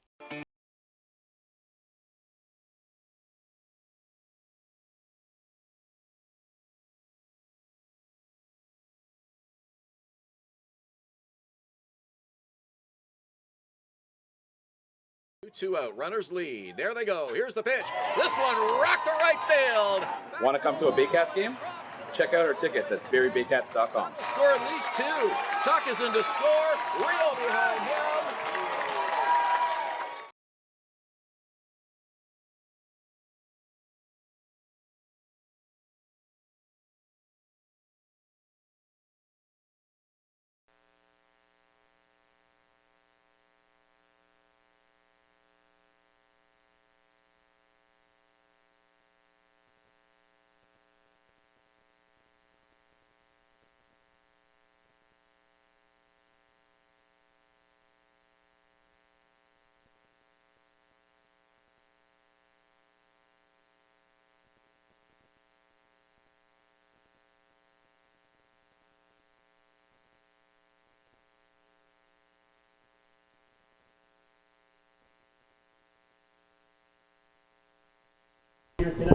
Welcome back. It's the 6th inning here at Vintage Throne Stadium. I'm Julius Hern with a couple injury updates here for the Barrie Baycats.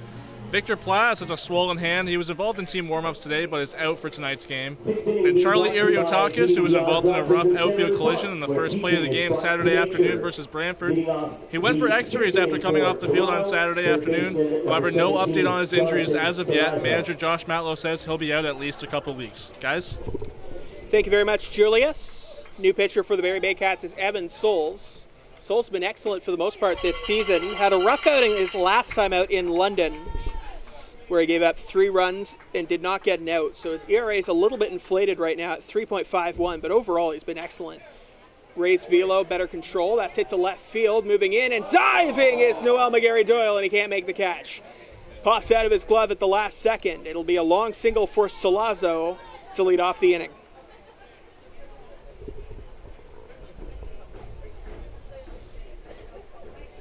The second baseman, number 6, Dan Mera.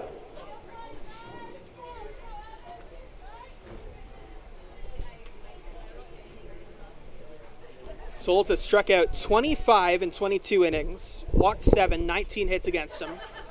But it really has been the increased, both the velocity and the command that have impressed everybody that's seen him this season. There's a strike going 1 to Mara. This time, Mara of the Dan variety is up. He's 0 for 2.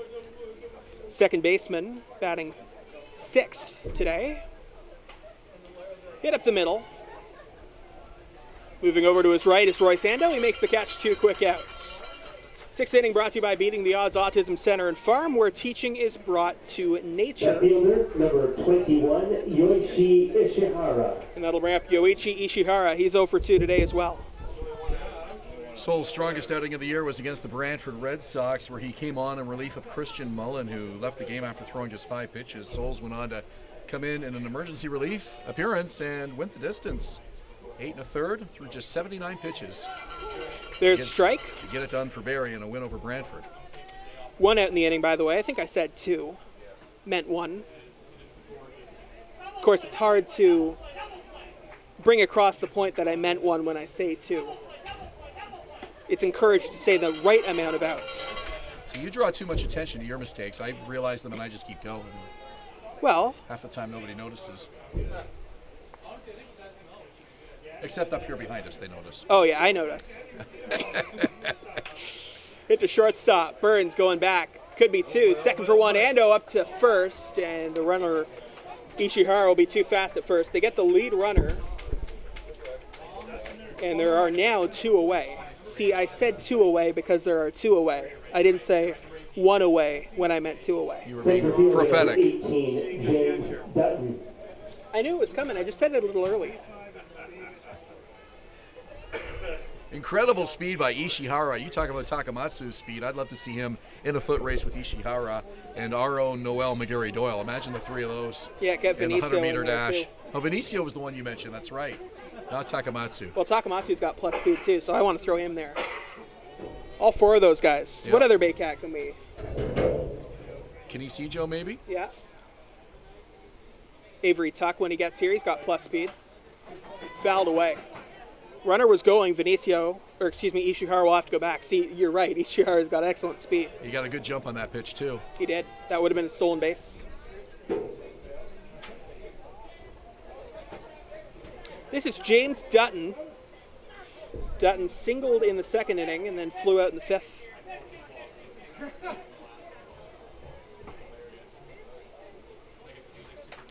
Two and one. Welland has taken the lead in Welland. They're up 4-3 over the Cardinals right now. They are on a roll, the Welland Jackfish. At the top of the standings, they are 11-2 right now. They have won all those 11 in a row. Check swing, didn't go. Throw to second, they got him. Cote showing off the glove. And that will end the inning. Baycats up 7-2 as we head to the bottom of the seventh inning here on Baycats TV and in Barrie on Rogers TV.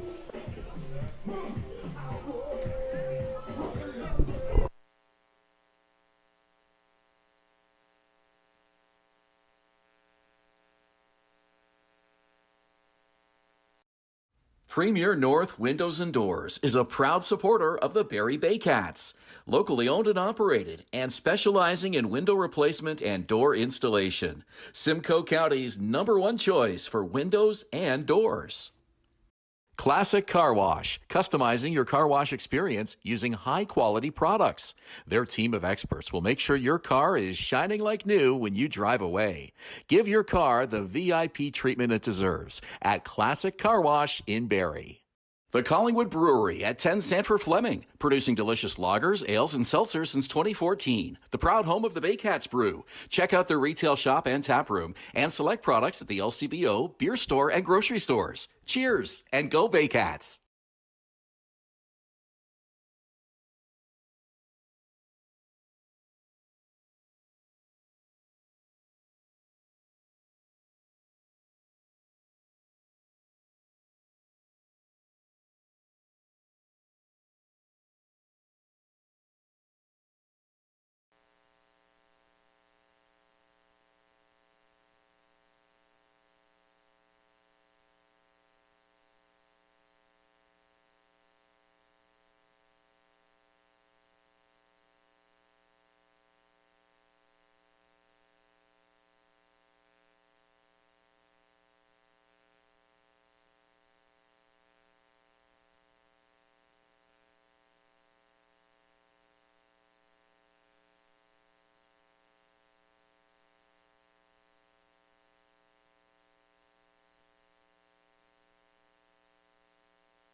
Welcome back, bottom of the sixth inning. Julian Tomochko in for the Toronto Maple Leafs.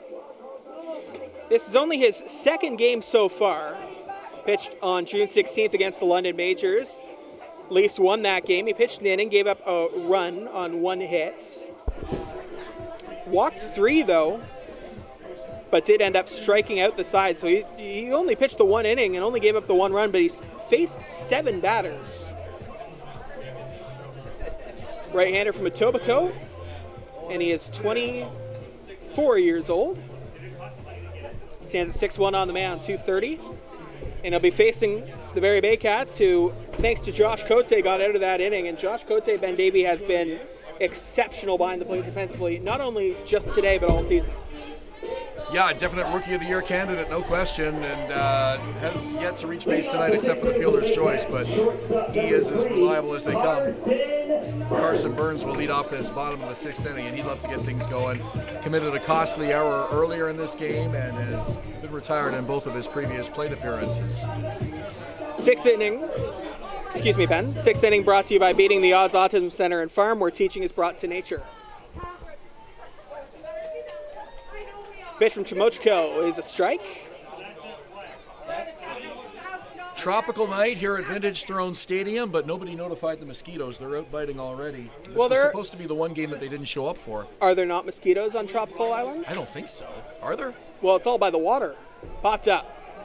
Could fall. It did fall in left center field between Ishihara and Dutton, with Vinicio not seeing it either. Burns going to get all the way up to second base. I think Vinicio saw it, but he was nowhere near it. It ended up dropping between the outfielders, Ishihara and Dutton. for some reason, both of them lost sight of it, and it just sort of landed in the Bermuda Triangle out there in left center field. But that ball hung up long enough. One of them should have been able to make that play. I mean, I can sympathize with them not seeing it because I didn't see it off the bat either. It kind of disappeared in that grayish blue dark sky. So, bit of a bizarre play to open off the bottom of the 6th inning, and it turns the lineup over to the top. Noel McGarry-Doyle on the first pitch. Castaldo can't field it, and Noel's too fast. The other runner burns up to third. Runners on the corners, nobody out. Well, Castaldo made a great play to knock that ball down, but unfortunately for him, bobbled it. And by the time he picked it up, he had absolutely no chance to get Noel McGarry-Doyle, even with the pitcher covering. And now Kenise Ijo. Ijo 0 for 3 today. Meeting on the mound at Tomochko. Looking to reset. From Tomochko's perspective, he has thrown weak contact into the outfield and weak contact on a ground ball to first. He should probably have 2 out right now. Yeah, certainly should. Could be looking at a much different inning here. And now an RBI opportunity for Kenise Ijo. 2 on, nobody out. Suddenly this inning looks a lot different than it might have. Just adjusting our pronunciation. Julian Tomochko. That's up high. But you got the Julian right. Yep. Thank you to Julius Hern, who gave us a heads up. So we have Julian Valdez, Julian Tomochko, and Julius Hern, and I'm supposed to keep all that straight. Yes. It took me half a game to get Julius's name right when I worked with him for the first time. Works with a guy on Rogers. There's a strike named Steven Sahoyas, and he has a Greek last name, so it starts with a P. And I mispronounced that name for a game and a half before I got it right. So if you're listening, Steven, I apologize for that. Steven, you may have heard doing Barrie Colts games for Rogers TV for a number of years. Very nice guy. And see, for us in broadcasting, it doesn't matter how we spell it. It only matters how we say it. Yes. I always write names phonetically in my scorebook if I'm not sure. I was, like I've mentioned a few times on air, here's the 1-1. Broken bat. Could be 2, but Vinicio can't handle it. He'll have to go to first, and that pulls him off the bag. Burns will score. McGarry-Doyle all the way up to third. And it's 8-2. Well, a lot going on that play. You had the broken bat splintering out of the hand of Kenise Ijo. So tricky play over on that left side of the infield. That might have mentally distracted Vinicio a little bit. He will be charged with an error on the play. Tried to uncork a throw anyways, but was unable to successfully complete the out. Carson Burns scores a big run. So they'll call it an error. And now runners on the corners. Still nobody out here in the inning. Anyway, just to finish that thought, I was calling Taiwanese games for practice. And the way Taiwanese names are written down is a little bit different. So that is way up high. Tomochko lost control of that one. The way Taiwanese names are written down in English is a little bit different than the way Chinese names are written down in English. They use different translation systems. And the way Taiwanese names are pronounced matches the visual representation or translation of the Chinese version and is different than the way you see it for the Taiwanese names. So you have to, when you're looking at Taiwanese baseball names, the way you write it is in Wade's Giles, but the way you say it is based on the pinyin translation, which is it's a lot to get used to. So you were calling a Taiwanese game. Yes. As kind of like a practice or an audition or something like that. Yep. But you didn't call it in Taiwanese though. You called it in English. Obviously. Yes, I can't. Yeah. I cannot speak Mandarin. Here's the 2-1. But yeah, when you write it down, you kind of have to write down both translations, the Wade's Giles and the pinyin, because one is right on the paper, and then one is right to say out loud. So, for example, there's one player where the name ends with Jung. It looks like Jung, as in Josh Jung, the player, but it's pronounced wrong. Interesting. Bases loaded, by the way, as we should get back to the game. Starlin Rodriguez walks. And they're a base load with nobody out here in the 6th. And just to wrap that up, you have to get the names right. You have to really get your head around that, because all different cultures have a bunch of different naming rules. I just thought that was an interesting fact. I learned a lot, it sounds like, by studying how to pronounce those players' names and all the intricacies that go along with that. And I can say that the CPPL, which is the Taiwanese Pro League, is a very, very fun league to watch. Ryan Rio bats with the bases loaded and nobody out here in the bottom of the 6th inning against Julian Tomachko. Tomachko's last outing, we mentioned it when he came in, he only gave up the 1 run, but he faced 7 hitters. He actually walked the bases loaded, gave up 1 hit, but then he ended up striking out the side in some order. Hoping to do that again here, but it will not be easy. If he wants to strike out the side, he'll have to strike out Rio, Ando, and Jaco. First pitch to Rio. He takes it outside, ball 1. Well, Tomachko needs to be very careful here. He's got nowhere to put Ryan Rio. On the other hand, you don't want to put a cookie over the heart of the plate. You know what Ryan Rio can do with 1 swing of the bat. Already a 6-run Barrie lead. Helicopter over the stadium.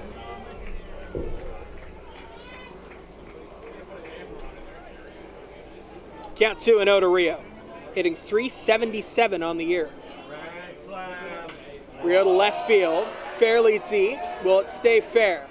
No, it drops near the fence in foul territory as Ichihara runs over and fields it in foul ground. Tosses it to the bullpen. That one fell just short of the 325 sign on the foul side of that left field pole. Rio has 4 RBIs tonight, including a home run. He is the early contender for player of the game if the score stays as it is. Here's the 2-1. That's down and in, 3-1. Tomachko now a pitch away from walking in a run.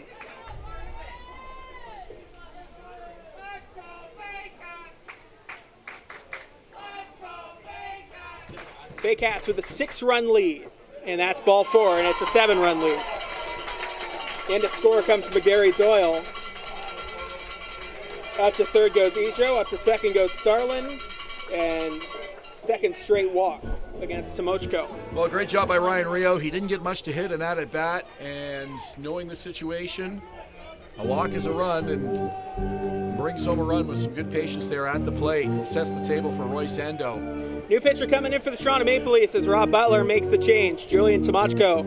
Not a successful outing for him. Leaves the bases loaded with nobody out and a run already in. We'll take the break here on Rogers TV in Barrie and on Baycats TV.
Ryan Wells in, bottom of the 6th inning, bases loaded, nobody out for the Barrie Baycats. Great opportunity, and they'll be facing off against the right-hander Wells. Second baseman number 7, Royce Ando. Wells this season, a 3.85 ERA in 6 appearances, 7 innings total, 5 strikeouts, 4 walks. Just looking to avoid the free pass here with the bases loaded and nobody out to Ando. Long hold on the mound from Wells. There's a strike. I bet you Wells heard this one before, but you hear Wells in Toronto, and you do think of Vernon Wells, who, in my opinion, really should be up on that level of excellence. David Wells, Julius Sen over in the corner of the booth, maybe not so much. A wild pitch scores a run. Canisicho in, 10-2. See, I picture David Wells with the Red Sox. Red Sox, Yankees, Yep. White Sox, Yep. Orioles. Yeah, he played for quite a few teams. But if you're having a conversation about David Wells versus Vernon Wells, I agree. Vernon would be the one that would be on the level of excellence, in my opinion. They're going to put Jose Bautista there this season. I think Vernon Wells and Edwin Encarnacion should be up there as well. Count, by the way, 0-2, as Ando must have swung at that last pitch. That's down low, 1-2. Still nobody out here in the inning, bottom of the 6th inning. 3 runs already in, and runners still on 2nd and 3rd. Couple of free passes, an error, a wild pitch. Been a wild inning for Julian Timochko and Ryan Wells. That's down low, 2-2. You were talking about Taiwanese baseball earlier. Royce played in Japan on the Canadian National Under-18 team in 2015, and said it was especially gratifying because he got cut the previous year right before the final trip, and it was in Japan that year, so that made it extra special for him. I don't know this for sure, but I would imagine, based on that and his last name, Royce is of Japanese descent. Ando is traditionally a Japanese last name. Yeah, he said he has a lot of family that live over there, and he is of Japanese descent. Had some cousins that he had never met before that came out to watch him play in Japan, and a real great experience. That's down low, another walk, bases loaded again. Well, it just keeps unraveling here on the Maple Leafs in this nightmarish 6th inning. Feels like it started an hour ago. Julian Timochko just unable to get it done out of the bullpen here tonight, and now Ryan Wells struggling for Toronto. The bases loaded, and Hayden Jaco with a chance to have a big night here for the Baycats and blow this score wide open. And just to put a bow on our discussion about Asian baseball, if you are unfamiliar and you want to look more into it, there are 3 major professional Asian baseball leagues. There's one in Japan, one in Korea, and one in Taiwan. That is crushed. Jaco, grand slam!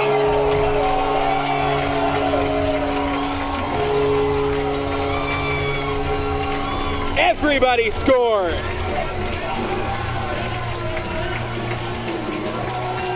That was the moment they have been waiting for from Hayden Jaco. First pitch and a no-doubter over the left field wall for a grand slam home run, and Barrie exploding. 13-run lead now in this 6th inning.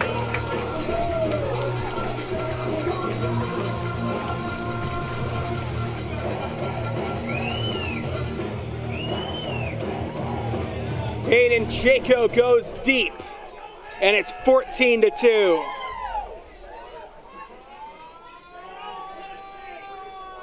Justin Mara having a conversation here with the home plate umpire. Ryan Rio out to talk to him as well.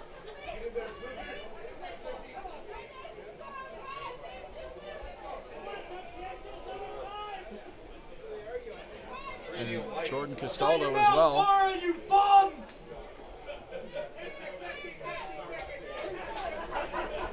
And now Mara steps on the plate. I think the discussion was he thought maybe one of the Baycats maybe didn't touch home plate on the way around. Third baseman number 26, Adam On. Now, what would happen in that situation if the Baycat, one of those 4 guys didn't touch home plate? Mara steps on the plate with the ball. Is that called an out? You can't call it an out. It's a grand slam home run. I don't think it usually comes up because most people accept that a grand slam is a grand slam. Never seen an out called on that before.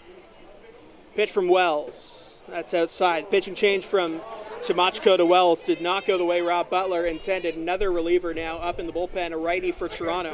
22-7. Yeah, score now 14-2 as the Baycats have now put up more runs in a single inning with me on the mic than any of the ones so far. You're welcome. It's been a big inning, 7 runs. Down and in. You keep going like this, Patrick. I'll just go down and have a hot chocolate and enjoy the game down there. Oh, that sounds good. Well, it's your inning about 3 outs from now, and I might have to go grab one.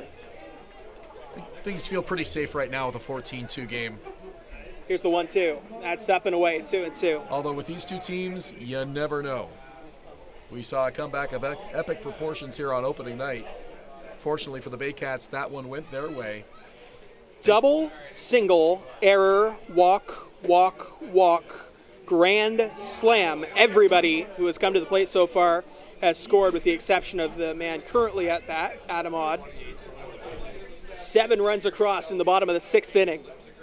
Nobody out. They are guaranteed to bat around. On the ground, Mara can't field it. Through for a base hit.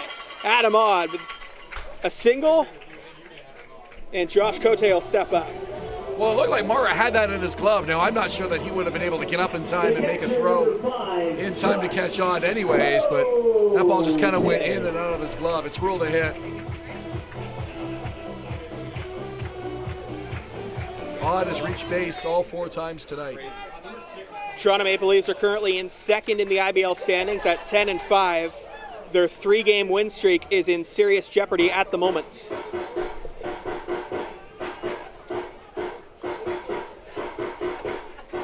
No one's going to go anywhere, though. We're only in the 6th inning, and as mentioned, we've seen some lopsided scores and some pretty epic comebacks both ways between these two teams over the years. Don't say that. It's made for an interesting history.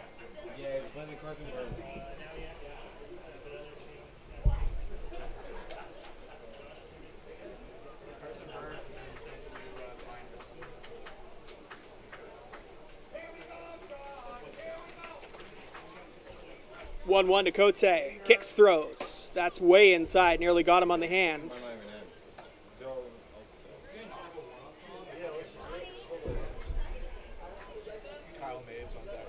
Kyle Mavis will take his first at-bat as a Baycat next up. Yeah, he was going to come in defensively for Carson Burns anyways. Burns led off this bottom of the 6th inning with a single and scored the first run of this 7-run inning. Still nobody out. Here's the 3-1. Foul back. Cote, the only Baycat that has not reached base safely tonight. He hit into a fielder's choice to end the 5th. Kinesijo, the only other Baycat without a hit, but he walked twice. Or walked and reached on an error, excuse me. Scored 2 runs. And that is strike 3. Cote down on strikes, and we have a debut. So 1 out here on the bottom of the 6th. It has been a nightmare of an inning for the Maple Leafs. Now batting for Carson Burns, shortstop number 6, Kyle Maves.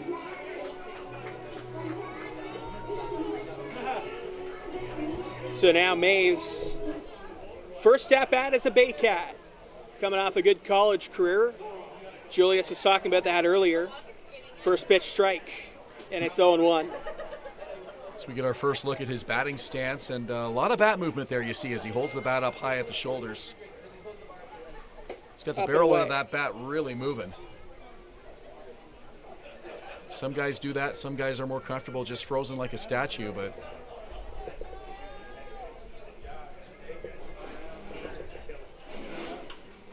popped up. Could be playable for Mara or Salazzo. Who's going to get it? Neither of them.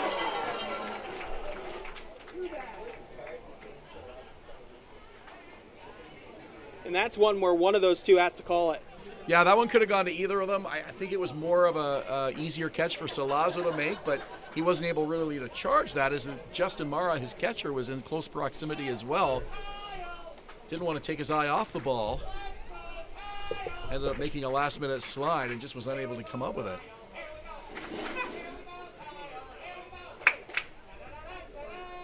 The 1-2.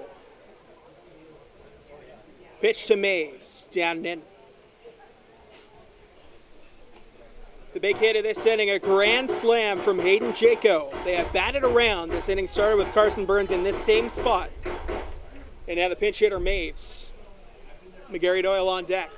Count 2-2. Here it is. And that's a foul tip. Can't hold on, so he stays alive. Nice job by Maves to stay alive. His first at bat here as a Baycat. Would love to contribute to this big inning. So after the 2-2 foul ball, here he comes again. And he strikes out. 2 out in the inning, and that'll bring up Noel. McGarry Doyle will be the 11th Baycat to bat here in this 6th inning. 95, Noel McGarry Doyle. We're told Josh Tibbetts will take over for Hayden Jaco at first base when the Baycats take the field defensively at some point when we reach the 7th inning. Now I have to ask Josh about this because he went on with one of the radio stations, I forget which one, but for an interview, and they called him JP through the whole thing. And I've heard he likes being called JP across... Jacob? No, Josh Tibbetts. Oh, Josh Tibbetts. Across the team clubhouse. So I need to double check whether we're going to be calling him Josh or JP for the rest of the year. Interesting. Okay. Guess we should get a consensus on that. When I interviewed him on Media Day before the season, he went by Josh, but... I'm just going to ask him after the game. Might not really mind either. 2-0.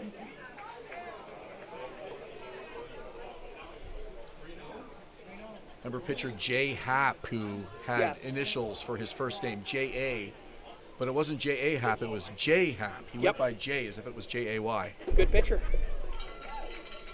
And that's a 4-pitch walk to Noel McGarry Doyle. Well, this inning just keeps on going for the Baycats, and why not? May as well pour it on here. 2 on with 2 out.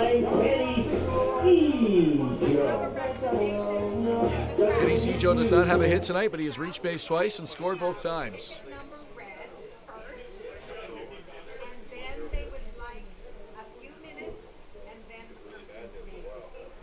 2 on, 2 out. Baycats trying to add a couple of 2-out runs to what is already a 7-run inning. Ejo is the 12th batter of the inning. Count quickly 0-2. Wells seemed to find a little something extra on that fastball there.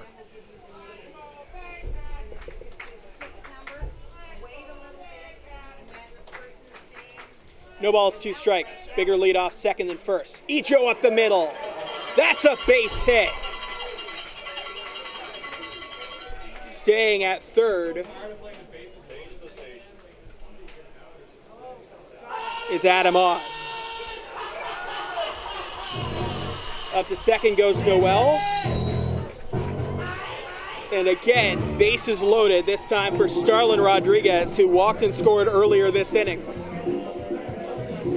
No activity in the Toronto bullpen, so it's Ryan Wells versus the Baycats until he can get that third out of this inning at least. And at this point, his duty is to save the bullpen. Pitch as long as you absolutely can and save the bullpen for the upcoming schedule. Both these teams are off tomorrow. Popped up. Mara under it. He has not had an easy night defensively. Gets that one, though, and that finally ends the inning.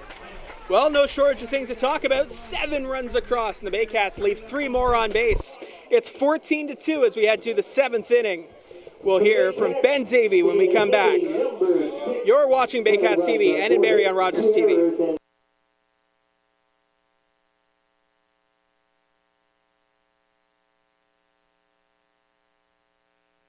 Danielle May Real Estate, supporting the Barrie Baycats and ready to help with all of your real estate questions. What is your home worth? Should you sell now or wait? Danielle is dedicated to your success. The next time you think real estate, think Danielle May.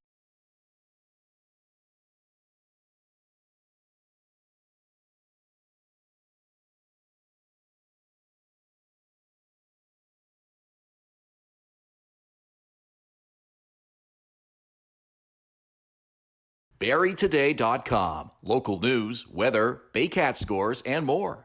BarrieToday.com. Your community, your news.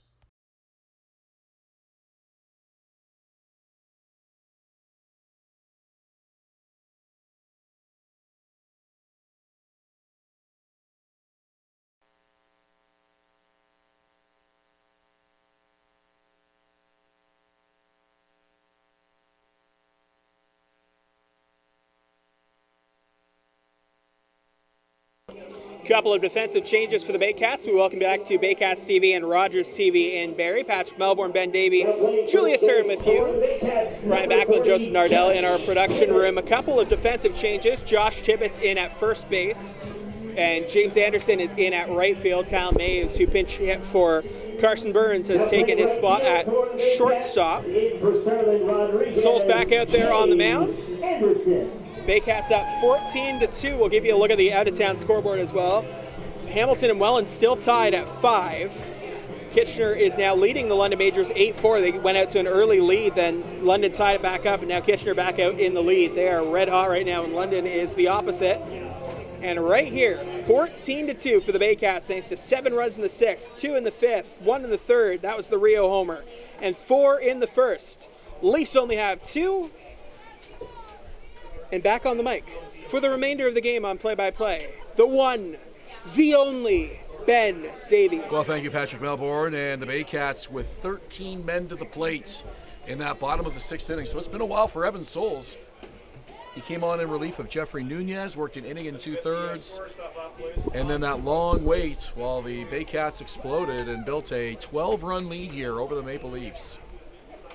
Technically, that's not true, because your son's also a Ben Davy, isn't he? Benjamin. He is the one and only. Although I'm the senior. 7th inning brought to you by United Way Simcoe Muskoka, making poverty unignorable. To learn how you can help, you can visit uwsimcoemuskoka.ca. James Dutton lays off a fastball outside, and it's 1-2. Dutton tonight 0 for 2. Great job of pitching by Evan Souls on a relief of Jeffrey Nunez, who also pitched well for Barrie, in line for his 2nd win of the season here tonight. We're looking pretty good at this juncture.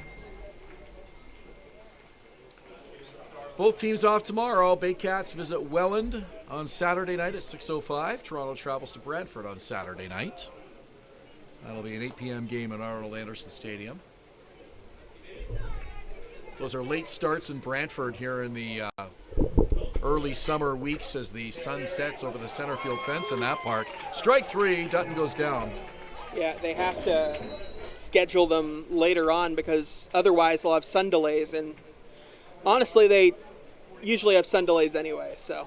Well, the one drawback with those 8 p.m. starts, those games end awful late, and I've seen some Brantford games this year that have gone 3.5 hours, and it's 11:30 by the time people are leaving the ballpark a lot of nights. Foul ball for a strike, Alvarez. I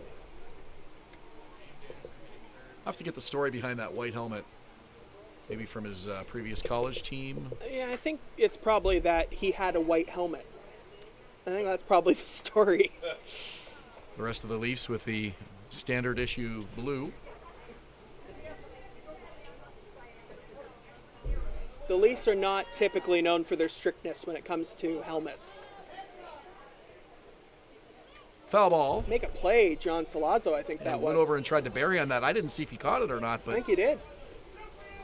Last thing you want to do is fracture a knuckle or bruise a finger barehanding a foul ball behind your own dugout. Salazzo didn't seem concerned. 0-2, Evan Souls with the pitch. Just missed. Souls wanted that 3rd strike, didn't get it.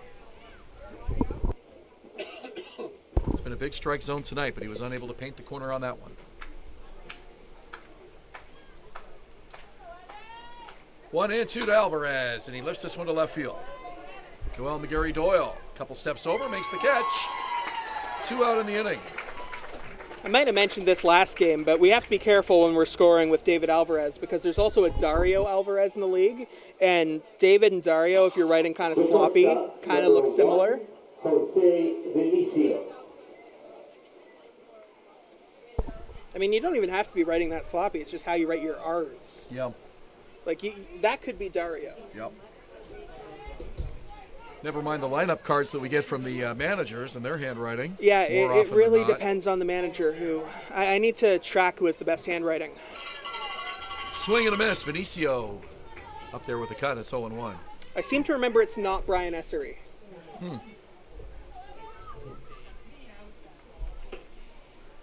High fastball. The count is 1-1. Wouldn't surprise me to see Vinicio try to bunt for a hit here. Just try and get something started with 2 out. Strike 2. Baycats will be busy the rest of the weekend. We get a nice little break after tonight. Our next home game is going to be a week Sunday, July the 2nd, Canada Day weekend. Hope you can join us. 3:05 game against Kitchener. Benicio just got a piece to stay alive. The count is 1-2.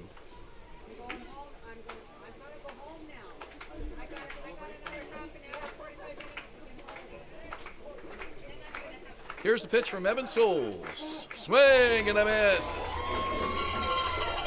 That'll do it for the Maple Leafs as they go 3 up, 3 down in the 7th.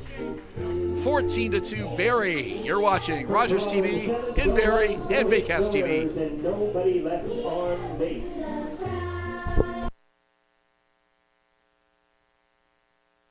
We be disturbing the peace. Working, we serving the streets. About to go ain't going beast. Bang, bang, leave you sleep. Carrington comes in and the Hard body, and that's and the score is James Anderson and the Baycats win. Join us this summer at the Baycats Summer Baseball Camp.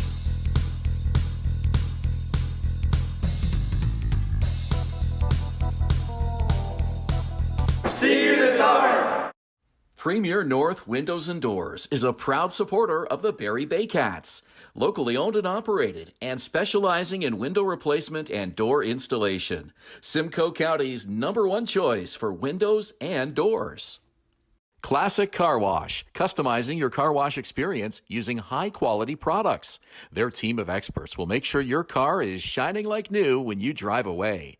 Give your car the VIP treatment it deserves at Classic Car Wash in Barrie.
We're having a little Newfoundland kitchen party in the 7th inning stretch here at Vintage Throne Stadium. Fans clapping and dancing along to some giveaway.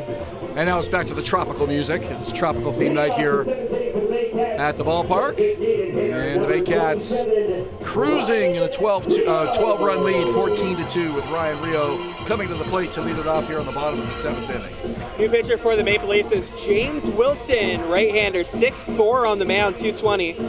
So far, does not have a win-loss record this season, but does have an ERA. It's up over 15, so he'll be looking to bring that down across 6 games. 5 1/3 innings pitched. He's struck out 5. He's walked 8. It's been a tale of two different kinds of outings for him so far. In 3 of his outings, he's gone an inning, has not allowed a run.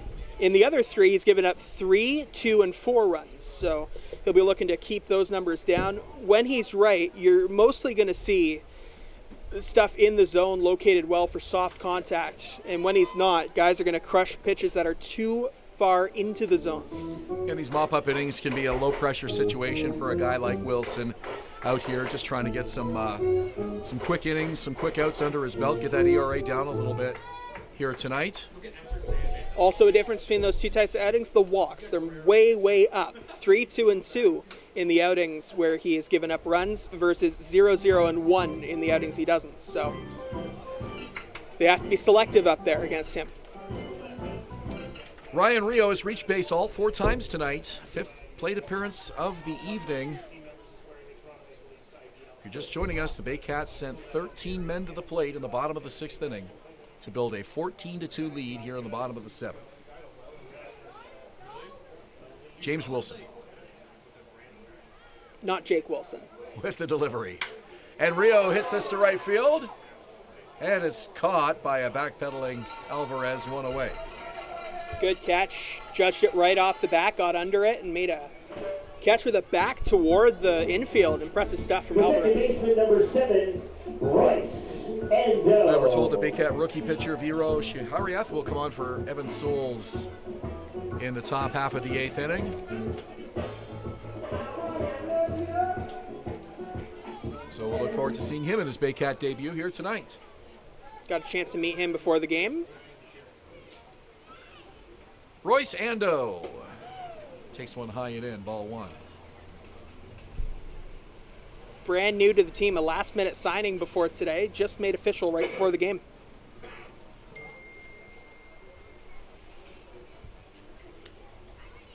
Wilson's pitch, fouled over the screen.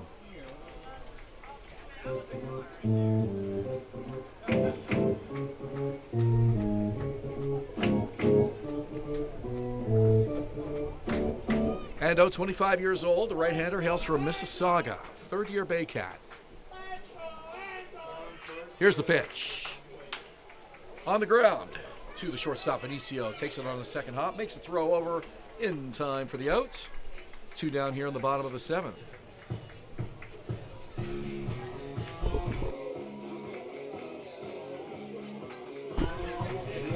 Josh Tibbetts comes to the plate for the first time tonight. First baseman number 40. Tibbetts taking over for Hayden Janko at first base following his grand slam home run. That turned a 10-2 lead into a 14-2 blowout. And the first pitch is a called strike. Tibbetts, the rookie, in his first year with the Baycats.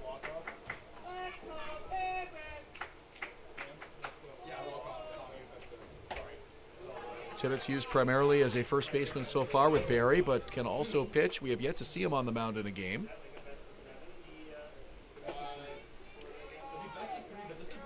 Waggles the bat as he waits for the delivery from James Wilson. Here it comes, the 1-1 pitch. Just inside, and it's 2-1.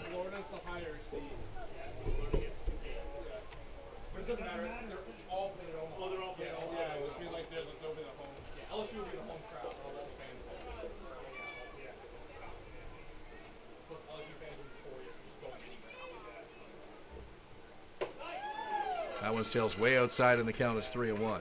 Tibbetts with just 2 hits this season since joining Barrie. He's played in 9 games, 125 average.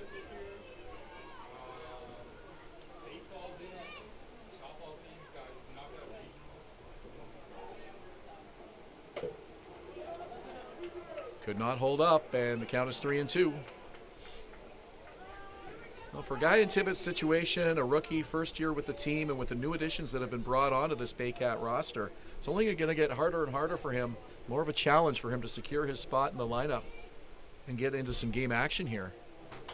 As he fouls that one over the screen out of play, stays alive 3-2. Has yet to really show us what he can do at the plate as a Baycat.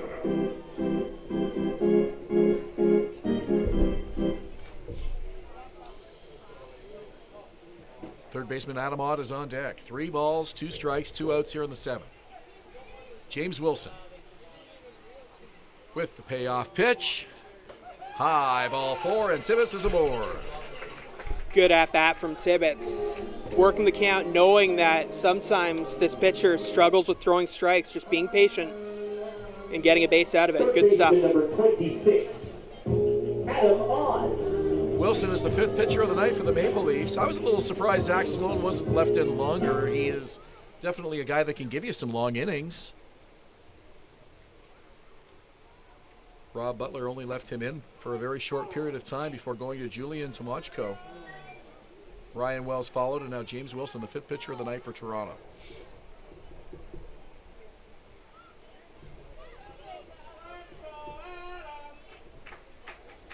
Josh Cote on deck, swinging the bat with the shin pads on.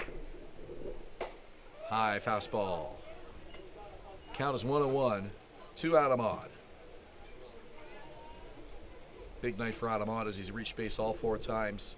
Drove in a couple of big runs with an RBI double in the first inning. Really making an impact in the middle of that order.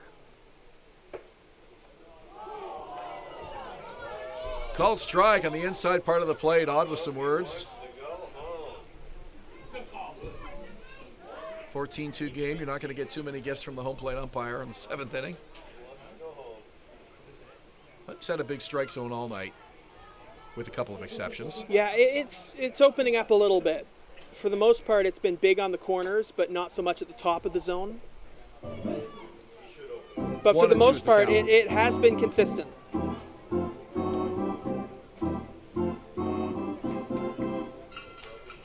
Odd hitting .238 coming into tonight.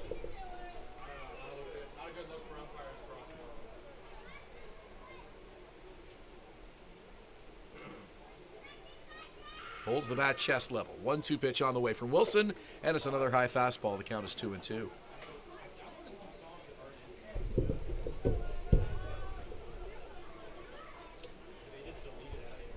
Vero Siraroth just getting done with his warm-up pitches. Looks like he's about to make his his IBL debut, excuse me.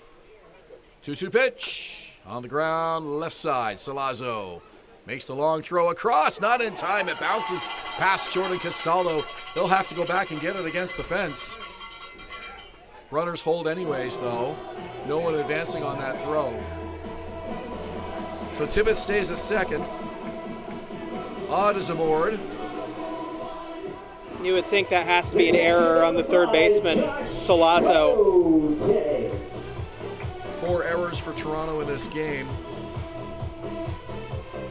Here comes Josh Cote. And it is called an error. This has not been a particularly sharp game for the Maple Leafs defensively.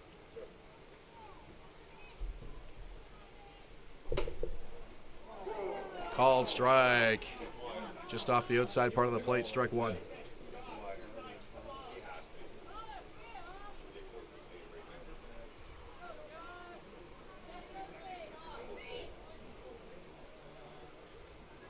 Here's the pitch on the way from Wilson. That's outside a ball. Baycats with the run differential of 10. 98 runs scored, 88 against. It's the third lowest runs against total in the league. Toronto with the highest run-producing offense with 148 runs scored. And a 3-game win streak coming into tonight. That is in jeopardy here with this 14-2 Barrie lead. Baycats looking to extend their win streak to 6.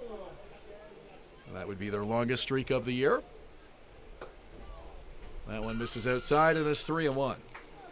And if you're Wilson on the mound, you're thinking, I got that pitch last time.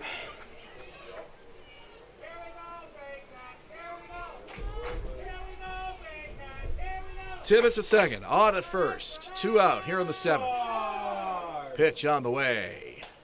And it's lifted to the right side. Right fielder coming in, and Alvarez had that drop, got by him.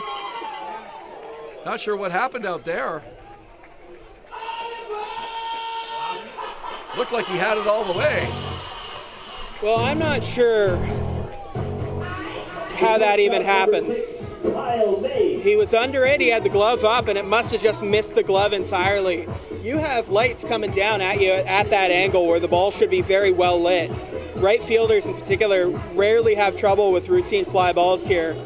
If you're Rob Butler, you're thinking about defensive drills to be doing before the next couple of games, because this is getting pretty bad. Well, he was in the right spot. He just reached up and missed it. And I still have no idea. He's kind of looking around out there wondering himself what happened. Would have been the third out of the inning. Now a bases loaded situation only prolongs the inning even further. And the reason we're being so harsh on the Maple Leafs defensively, they're 10-5. They're a good baseball team. And I'm sure Rob Butler, the manager, is a very experienced coach, is thinking the same thing. If you want to keep that kind of record, if you want to stay a winning, very good baseball team, you can't have games like this defensively where routine plays over and over just are not being made. It's harsh, but the good teams need to hear that. Maves thought that hit him in the foot, and that's what he's trying to tell the home plate umpire. It did hit him in the foot. And the umpire saying no, it didn't. Well, this is the second time tonight a player has been super emphatic that they've been hit by a pitch, and the home plate umpire, Ryan Hern, has decided that no, they actually haven't. Maves actually pulled down his left sock to try to show the umpire where it hit him. Now Josh Matlow out to have some words. The ball bounced differently because it hit his cleat. Well, if it hit his cleat, I'm not sure why he's pulling his sock down, unless it caromed off his shoe and then hit him up in the shin. I can't see a way where this doesn't end with Mavis going to first base and a run being scored. That's as clear as it gets. Hern, Hughes, and Jackson meet, and they say no. The at-bat will continue.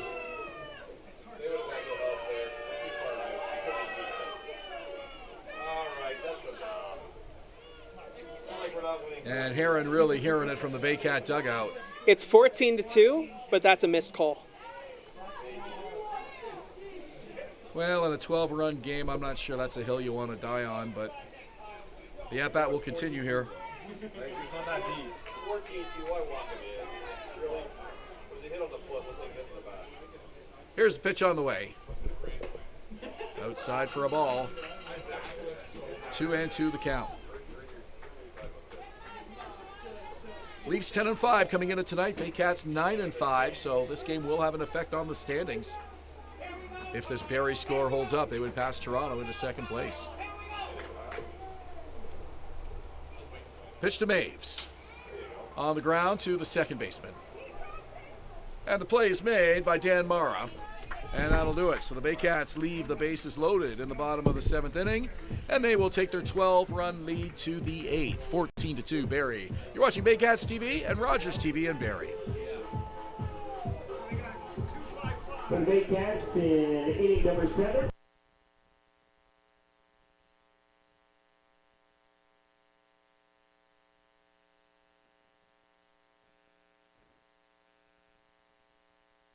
We be disturbing the peace. Working, we serving the streets. About to go ain't going beast. Bang, bang, leave you sleep. Carrington comes in, and the Hard body, and nice the score is James Anderson, and the Baycats win. Join us this summer at the Baycats Summer Baseball Camp.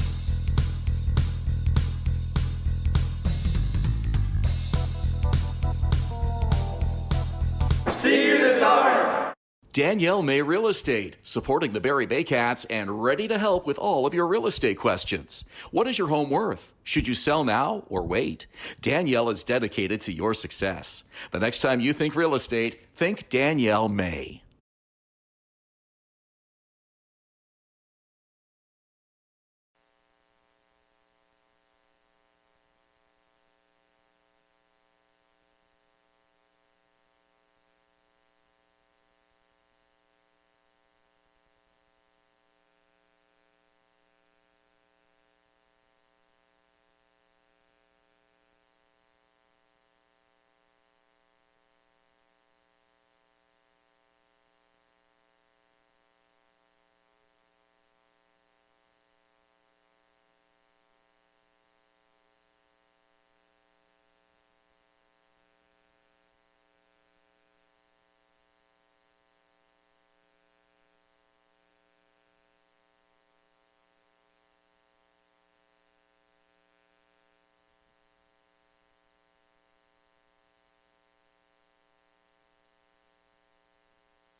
Welcome back. It's the 8th inning here at Vintage Throne Stadium. I'm Julius Hern.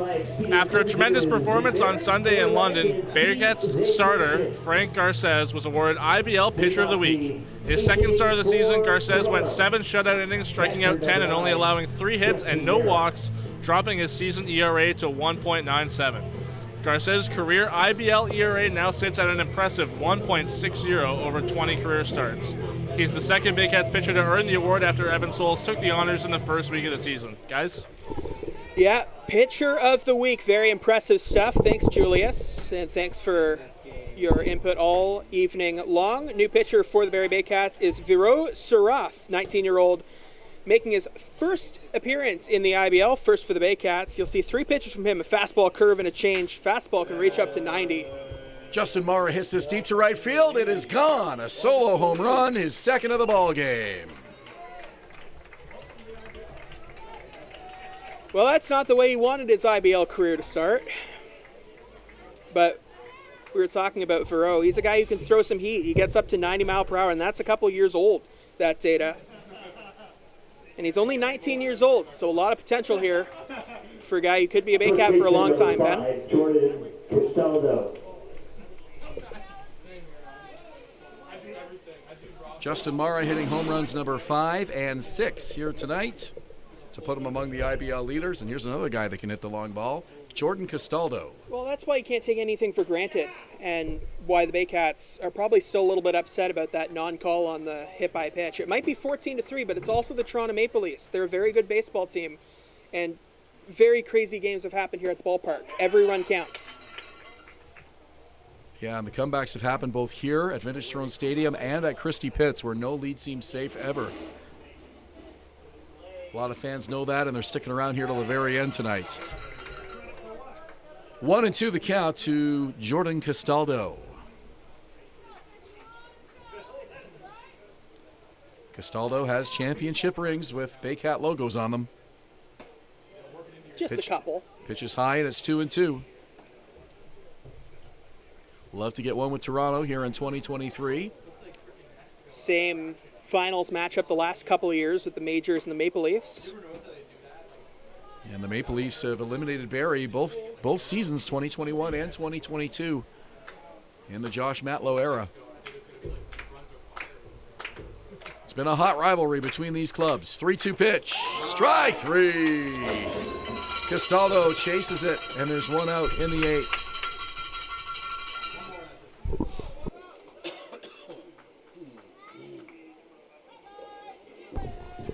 Garrett Takamatsu will come to the plate for the 4th time tonight.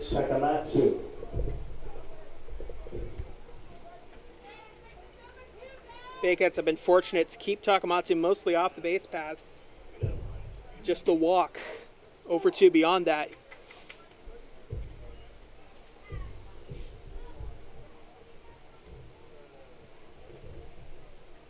Pitch on the way from Baycat rookie Virat Sirath, and the pitch is a strike. 0-2.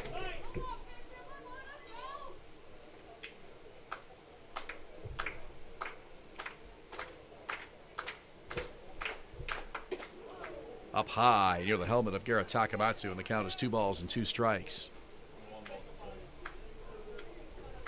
Just his second game since rejoining the Maple Leafs here in 2023. Pitch on the way. High again, same spot, 2-2.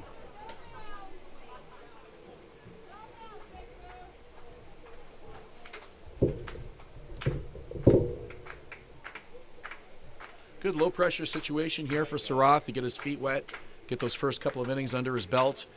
This one hit to the left side, and it'll go off the glove of the shortstop, Kyle Maves. So here's a question for you, Ben. Based on everything we have so far, who is your player of the game? Ooh, well, you had mentioned Rio earlier. That was before the Grand Slam. Before the Grand Slam by Hayden Jaco. Jaco out of the game now, so when you're looking at his body of work, for Hayden Jaco tonight, you've got the Grand Slam, the single, and the RBI double. So he went 3 for 4. His night is over. Rio a 4 for 4 night. Pretty much a coin toss. I give the edge to Jaco with the Grand Slam, though. Big moment.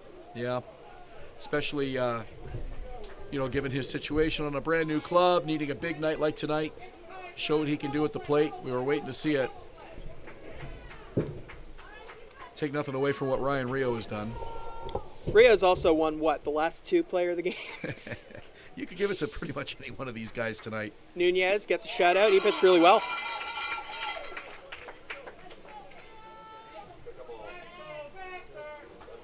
Only 2 Baycats have not scored runs tonight, Cote and Odd. Cote just didn't see Valdez's delivery as clearly as everybody else, so. The strike, 1-2.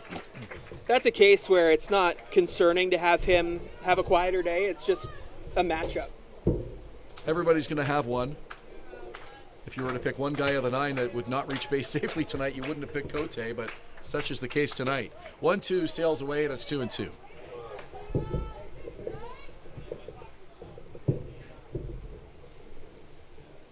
I would like to give a quick shout out, by the way, if I can take a second. It is my mom's birthday today. Very I would nice. like to wish her happy birthday. Right back up the mound and through, splits the middle infield and goes over the second base bag. 2 on for the Leafs here.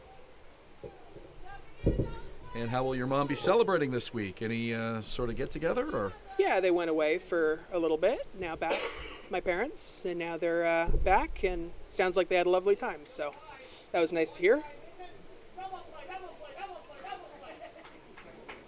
Takamatsu at second, Salazzo at first. This is Dan Mara, the second baseman. Still just 1 out here on the top of the 8th inning.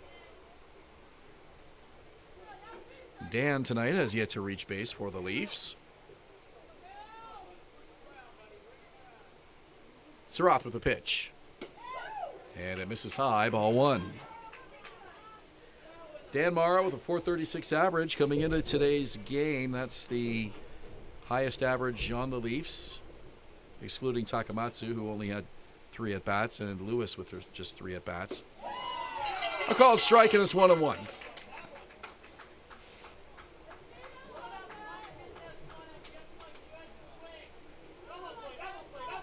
Sarath, the third Baycat pitcher tonight. Nunez with a quality start. Souls working middle innings of relief, and now Sarath here in the 8th inning.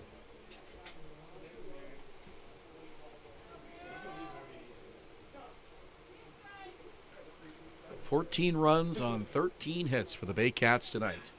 Just 8 hits for the Maple Leafs. 5 Toronto errors. A big part of the story of this game tonight as well. Brantford Red Sox had 9 errors in a game last week. I believe that game was against Toronto as well. 2 balls and a strike. Inside, and the count continues 3-1 now. Good job here by Dan Mara battling back against the rookie.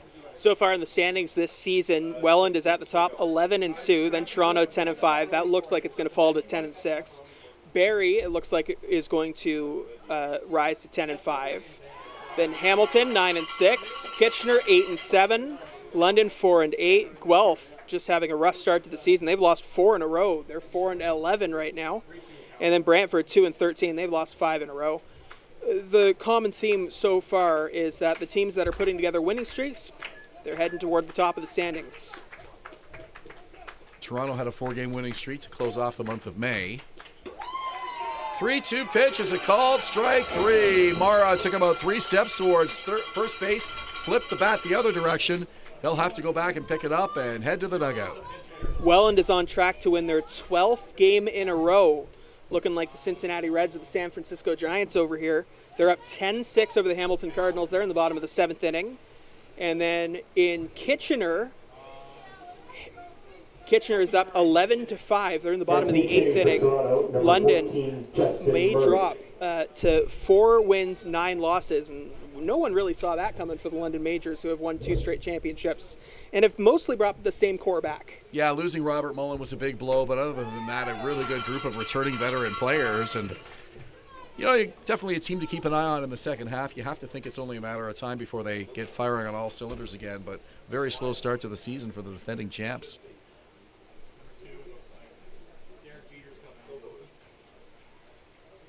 Some fans call that post-championship hangover. I'm not sure if there's anything to that or not, but a strike to the pinch hitter, Justin Murray. 0-2 now, and the Leafs now frustrated with the strike zone. I hate to say it, but you also wonder if there's a lack of urgency from a team that's won 2 straight championships and know they're going to make the playoffs this season. They're still figuring things out on the fly, where other teams, every game is a must-win. I'm not sure I like that, but it's what the format allows for. Baycats, of course, had 6 straight championships in the last decade. It's not easy to go out there and put a winner on the field year after year, but they've been able to do it in London for 2 consecutive seasons now. Yeah, Roop Chandradat's done a really good job over there. Swing and a miss, strike 3. That'll do it for the Leafs in the 8th. They strand 2 after the home run by Justin Mara. It's a 14-3 Barrie lead. We go to the bottom of the 8th inning. You're watching Baycats TV and Rogers TV in Barrie. No errors with 2 men left on base.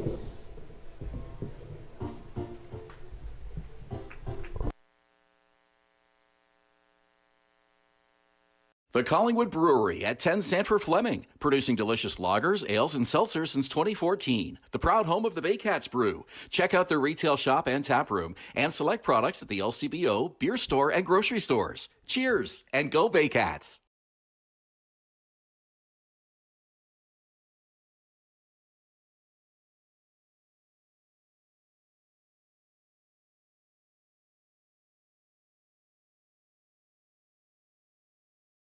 Two out, runners lead. There they go. Here's the pitch. This one rocked to right field.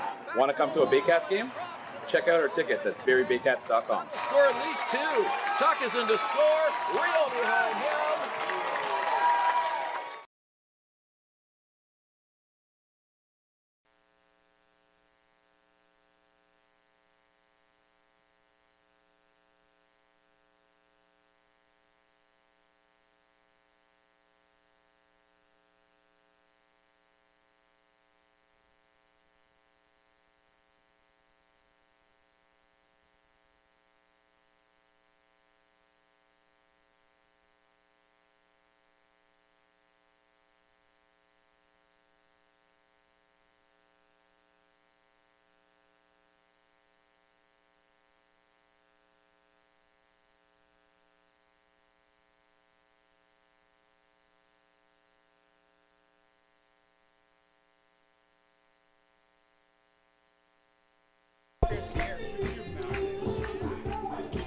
Adam Mara comes into the game for the Maple Leafs as we go to the bottom of the 8th inning. It's the Baycats on top by a score of 14-3, and leadoff man Noel McGarry Doyle will start it off here for the Baycats in this 8th inning. McGarry Doyle, Ejo, and Rodriguez do up for the Baycats. Right-hander Max Loico is now warming up in the Baycats bullpen, so I think it's a pretty safe assumption that he's coming in the final inning. This game hits the 3-hour mark here at Vintage Throne Stadium. Fans enjoying this 11-run lead.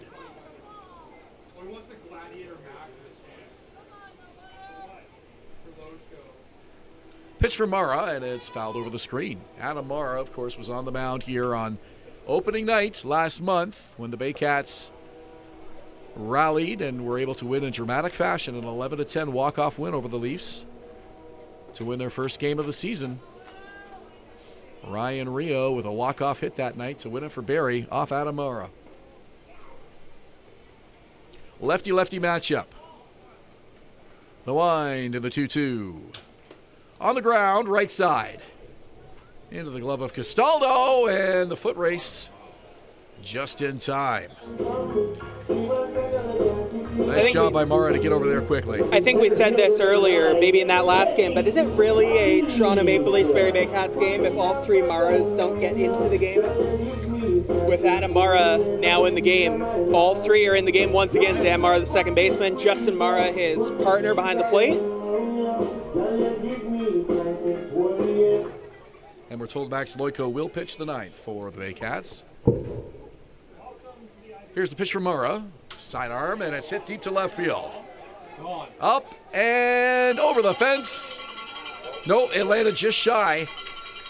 Didn't miss by much, and in with a double is Ejo. just got a little bit under it, just missed it. It still got a double out of it. That shows you how well hit it was. Ejo aboard for the 4th time today. James Anderson now, who came on as a defensive replacement for Starlin Rodriguez.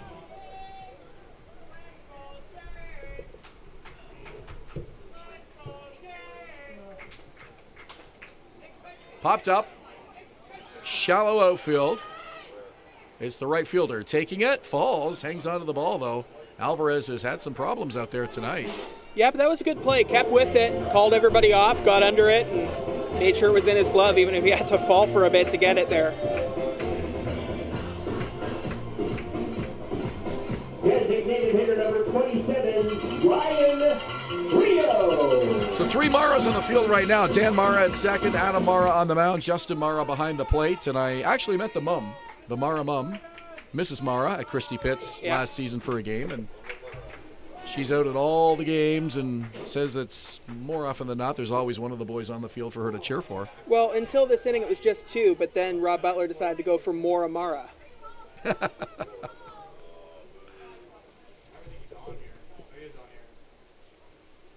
Good play. That's Amara. That's a song for any of those guys. Roy Sando will come out of the game, and Brandon Hillier will be a defensive replacement as this one's hit to right center field. Ryan Rio with a base hit. Kenisi Joe will come in and score. 15-3 Baycats. RBI single for Ryan Rio.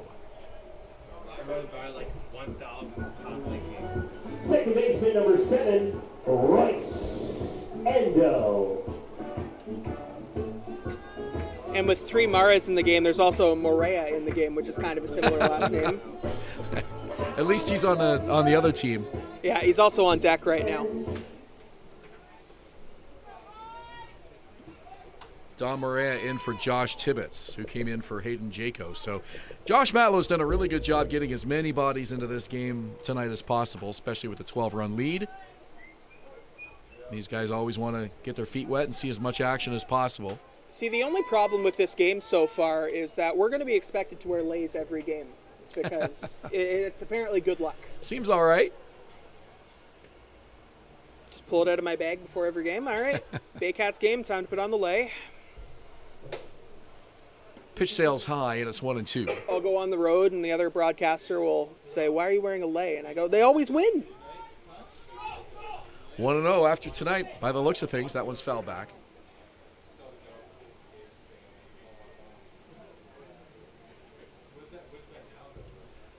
So the Baycats with 26 runs in 2 games against the Maple Leafs so far this season. 26 runs and counting.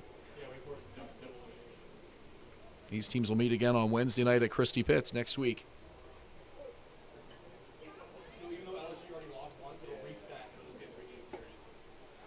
This is an opponent that the Baycats want to beat every time they face them in the regular season, and certainly have been a playoff rival the last couple of years as well. Sure do.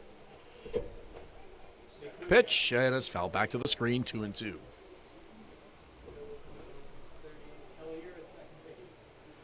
$15 hits for the Baycats tonight, 8 for the Leafs.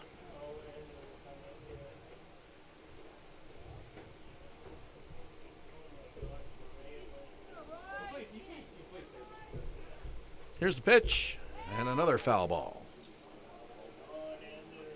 Just a little bit of light fog starting to drift in over the outfield now. That's a good point. Seems like a little bit, but visibility has not been as strong as normal in right field, so it could change it just a little bit more. Dead center. James Dutton going back, and at the wall he makes the catch, or right in front of the warning track at least. That was hit to the 405 side. Not nearly enough to leave the park, and down go the Baycats. So they strand the single by Ryan Rio.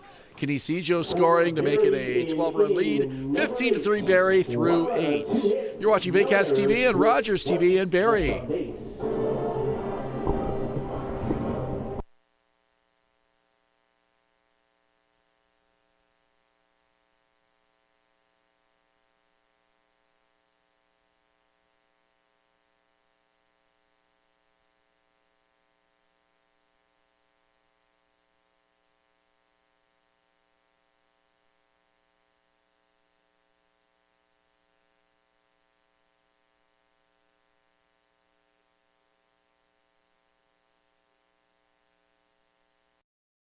Premier North Windows and Doors is a proud supporter of the Barrie Baycats, locally owned and operated and specializing in window replacement and door installation. Simcoe County's #1 choice for windows and doors.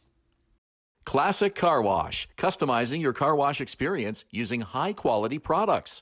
Their team of experts will make sure your car is shining like new when you drive away. Give your car the VIP treatment it deserves at Classic Car Wash in Barrie.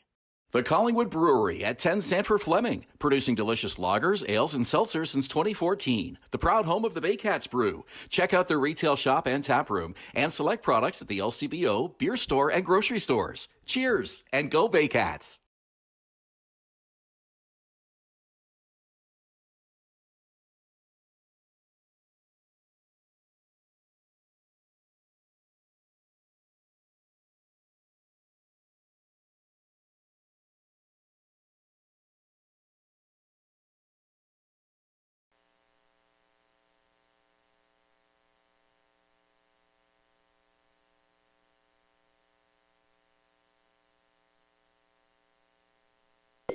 Welcome back. Max Loyko coming in for his first outing of the season. It is 15-3 Barrie.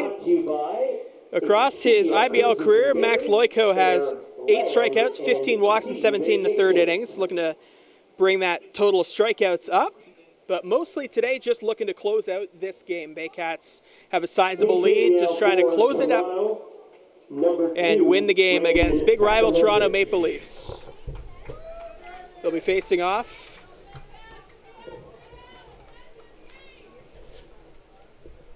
Excuse me, just trying to find who's leading off. It'll be Brandon Sokolovic.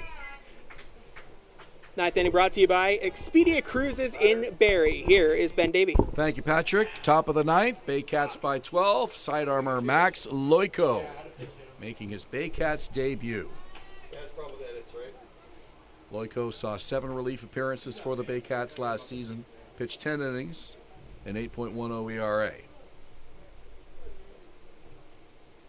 Here's the pitch, and it's fouled off to the Toronto dugout, 1-1. So Sokolovic on for James Dutton, the center fielder. Dutton today went 1 for 3.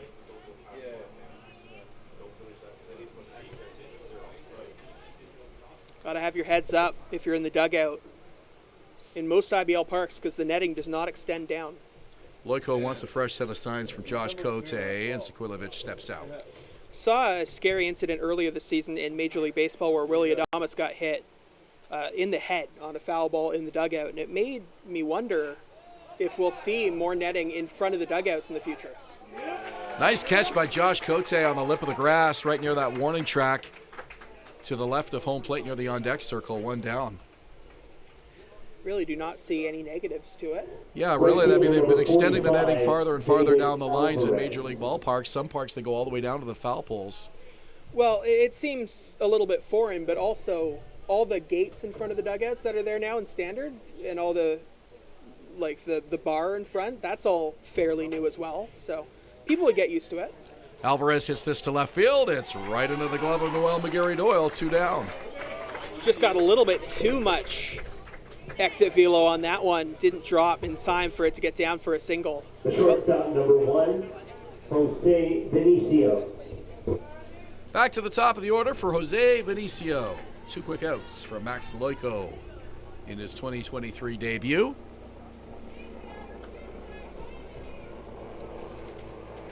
"15 runs, 15 hits for the Baycats tonight. 13 men coming to the plate for Barrie in the 6th run inning. And that's when things really unraveled for the Maple Leafs here tonight.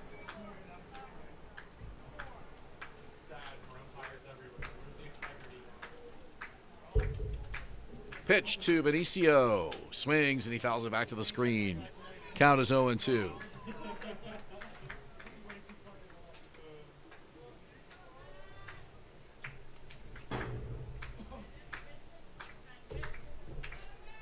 Loyko looks in for the sign. Vinicio waggles the bat. Here's the pitch. Outside the ball, 1-2.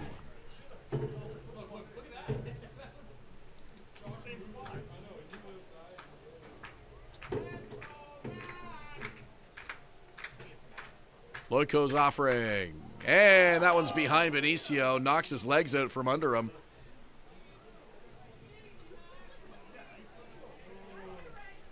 Count now even, 2 balls and 2 strikes.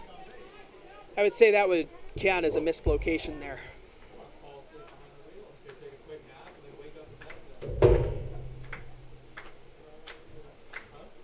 The biggest sidearm right-hander looks in for the sign from Josh Cote. To the belt. 2-2 pitch. On the ground, off the glove of Loico, picked up by the second baseman. That's Brandon Hillier making the throw, and it's in time for the out. So the Baycats win tonight by a score of 15-3, a 7-run 6th inning, a big part of a strong Baycat attack here tonight. Well, the Baycats were hot offensively all day long. They took advantage of the mistakes from Julian Valdez. They made sure that they were not going to let him settle in when he wasn't settling in early. He never was able to. And then when the bullpen came in for the Leafs, they jumped on that as well. Made sure that the relievers couldn't come in and change the game tempo. And then on the mound, Jeffrey Nunez with his best start yet as a Barrie Baycat. He's looked great lately. Evan Souls out of the pen. The whole bullpen kept the win. Great Baycats win against a very tough Toronto Maple Leafs team. Baycats will try to keep the win streak going in Welland on Saturday night. That's a 6:05 game. Our next broadcast here from Vintage Throne Stadium will be a week from Sunday. That's the Canada Day long weekend, where the Kitchener Panthers will be here for a 3:05 game. We hope to see you then at the ballpark. If not, join us for the broadcast here on Rogers and Baycats TV. For Patrick Melbourne, Julius Hern, and the rest of our crew, thanks for watching. My name is Ben Davy. Good night from Vintage Throne Stadium.